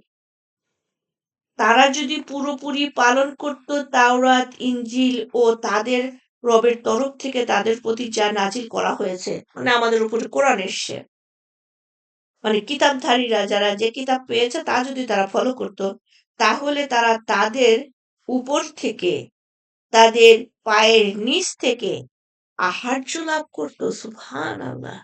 তাদের কোনো কিছুর অভাব হতো না। হুম। তাদের মধ্যে একদল সরল পথের পথিক, কিন্তু তাদের অধিকাংশই নিকৃষ্ট কাজ করে যাচ্ছে। মানে কিছু মানুষ আছে সরল পথের পথিক, মানে কিছু মানুষ ঈমান নিয়েছে, এর অধিকাংশই ঈমান ছাড়া।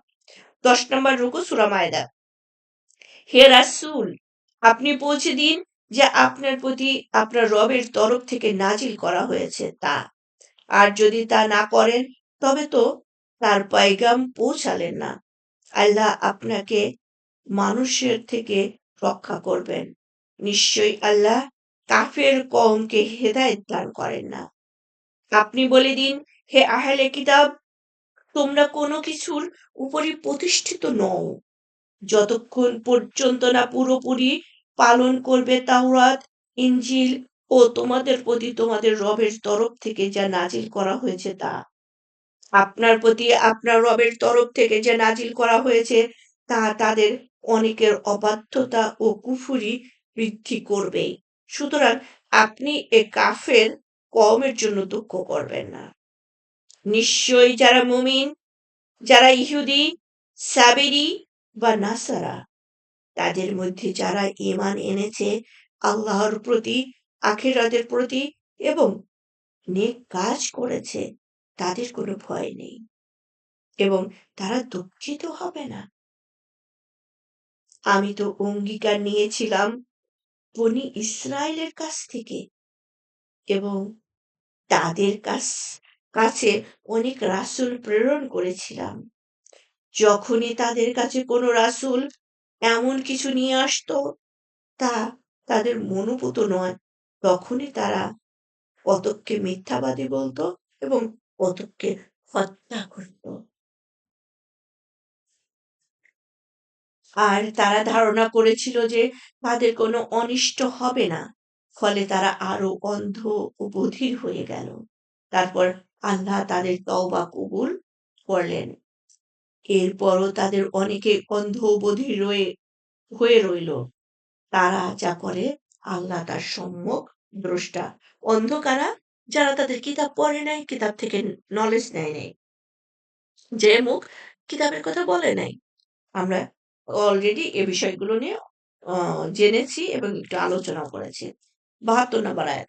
নিঃসন্দেহে তারা কাফের যারা বলে মসিহ ইবনে মারিয়ামই আল্লাহ, অথচ মসিহ বলেছিল, হে বনী ইসরায়েল, তোমরা ইবাদত করো আল্লাহর, যিনি আমার রব এবং তোমাদেরও রব।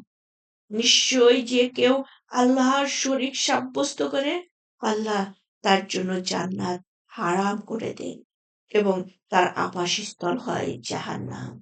জালিমদের কোনো সাহায্যকারী নেই। তাহলে আল্লাহর সাথে যারা অ্যাসোসিয়েট করবে, প্রত্যেকটা নবী রাসূল দেখেন একই হেদায়েতের বাণী আমাদেরকে করেছেন, তাওহীদের বাণী শুনিয়েছেন। আল্লাহর সাথে কাউকে শরীক করা যাবে না। ৭৩ নম্বর আয়াত। অবশ্যই তারা কাফের যারা বলে আল্লাহ তো তিনের মধ্যে একজন, অথচ এক ইলাহা ছাড়া অন্য কোনো ইলাহা নেই। আর যদি তারা নিবৃত না হয় যা তারা বলে তা থেকে, তাহলে তাদের মধ্যে যারা কুফরি করেছে তাদের উপরে যন্ত্রণাদায়ক শাস্তি আপতিত হবে। তবে কি তারা আল্লাহর কাছে তওবা করবে না এবং তার কাছে ক্ষমা প্রার্থনা করবে না?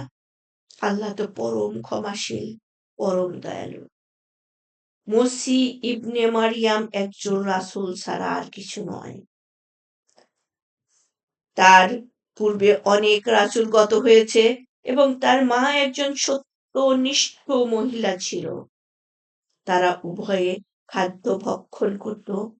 দেখো তাদের জন্য কিরূপ যুক্তি প্রমাণ বিশদভাবে বর্ণনা করি। আরো দেখো তারা উল্টা কোন দিকে যাচ্ছে।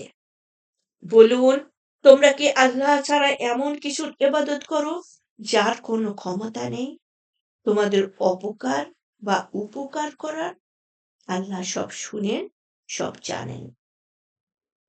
বলুন, হে আহলে কিতাব, তোমরা নিজেদের দ্বীন সম্বন্ধে অন্যায় বাড়াবাড়ি করো না।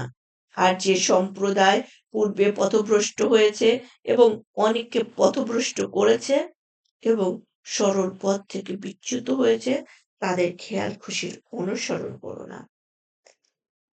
সূরা মাইদা পড়ছিলাম। এখন আজকের ষষ্ঠ পারার শেষ রুকুটা আপনাদের সাথে পড়বো ইনশাআল্লাহ। রুকু নাম্বার ১১ সূরাতুল মাইদা। বনী ইসরায়েলের মধ্যে যারা কুফরি করেছিল, দাউদ ও ঈসা মারিয়ামের মুখে তাদের লানত করা হয়েছিল। এটা এ কারণে যে তারা নাফরমানি করেছিল এবং সীমা লঙ্ঘনও করত। তারা যেসব অন্যায় কাজ করত তা থেকে পরস্পরকে তারা বারণ করত না। কতই না নিকৃষ্ট ছিল তা যা তারা করত। আপনি তাদের অনেককে কাফেরদের সাথে বন্ধুত্ব করতে দেখতে পাবেন। সে কাজ খুবই মন্দ যা তারা নিজেদের ভবিষ্যতের জন্য করেছে, যে কারণে আল্লাহ তাদের প্রতি অসন্তুষ্ট হয়েছেন আর তারা চিরকাল আযাবের মধ্যে থাকবে। যদি তারা ঈমান আনতো আল্লাহর প্রতি এবং নবীর প্রতি আর তার প্রতি যা নাজিল করা হয়েছে তাতে, তাহলে তারা কাফেরদের বন্ধুরূপে গ্রহণ করত না। কিন্তু তাদের মধ্যে অনেকেই ফাসেক। আপনি সকল মানুষের মধ্যে মুমিনদের প্রতি অধিক শত্রুতা পোষণকারী পাবেন। ইহুদি ও মুশরিকদের আর মানুষের মধ্যে মুমিনদের সাথে বন্ধুত্বে অধিক নিকটবর্তী আপনি তাদের পাবেন যারা বলে আমরা তো নাসারা। কারণ তাদের মধ্যে আছে অনেক আলেম ও সংসার বিরাগী দরবেশ, আর তারা অহংকারও করে না। আর তারা যখন শোনে, একটু প্লিজ,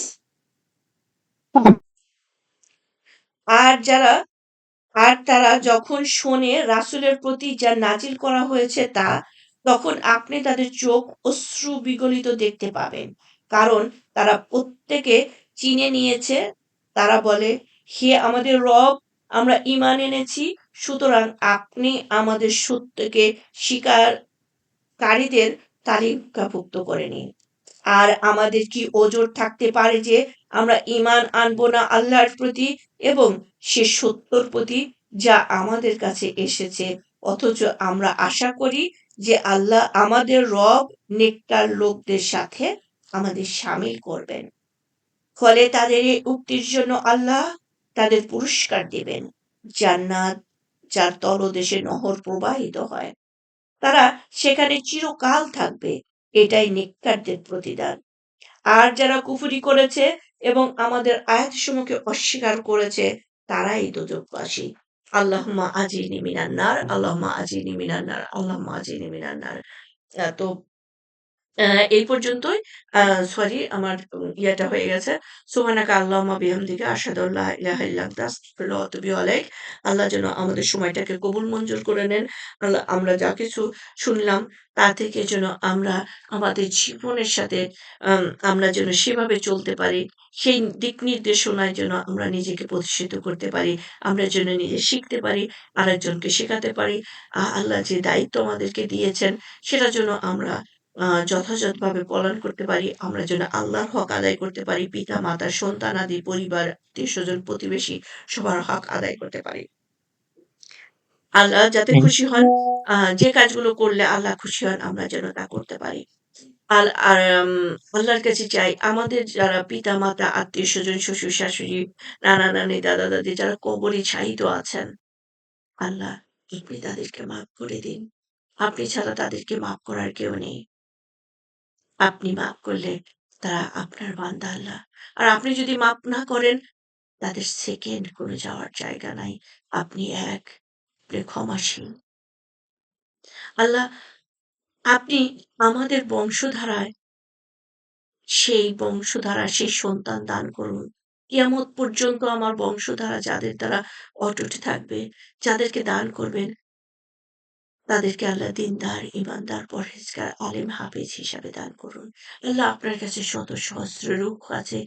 যে রূহগুলো দিনদার, ঈমানদার, আলেম, হাফেজ হিসাবে পৃথিবীতে আসবেন, সেই রূহগুলোকে আমাদের বংশধারায় দান করুন। আল্লাহ, আমাদের সময়টাকে কবুল মঞ্জুর করুন। আমাদের প্রত্যেককে গুনাহ মাফ করে দিন। আর আল্লাহ, ব্লিঙ্ক অফ সময়ের জন্য আমরা আমাদের স্বাধীনতা চাইনি।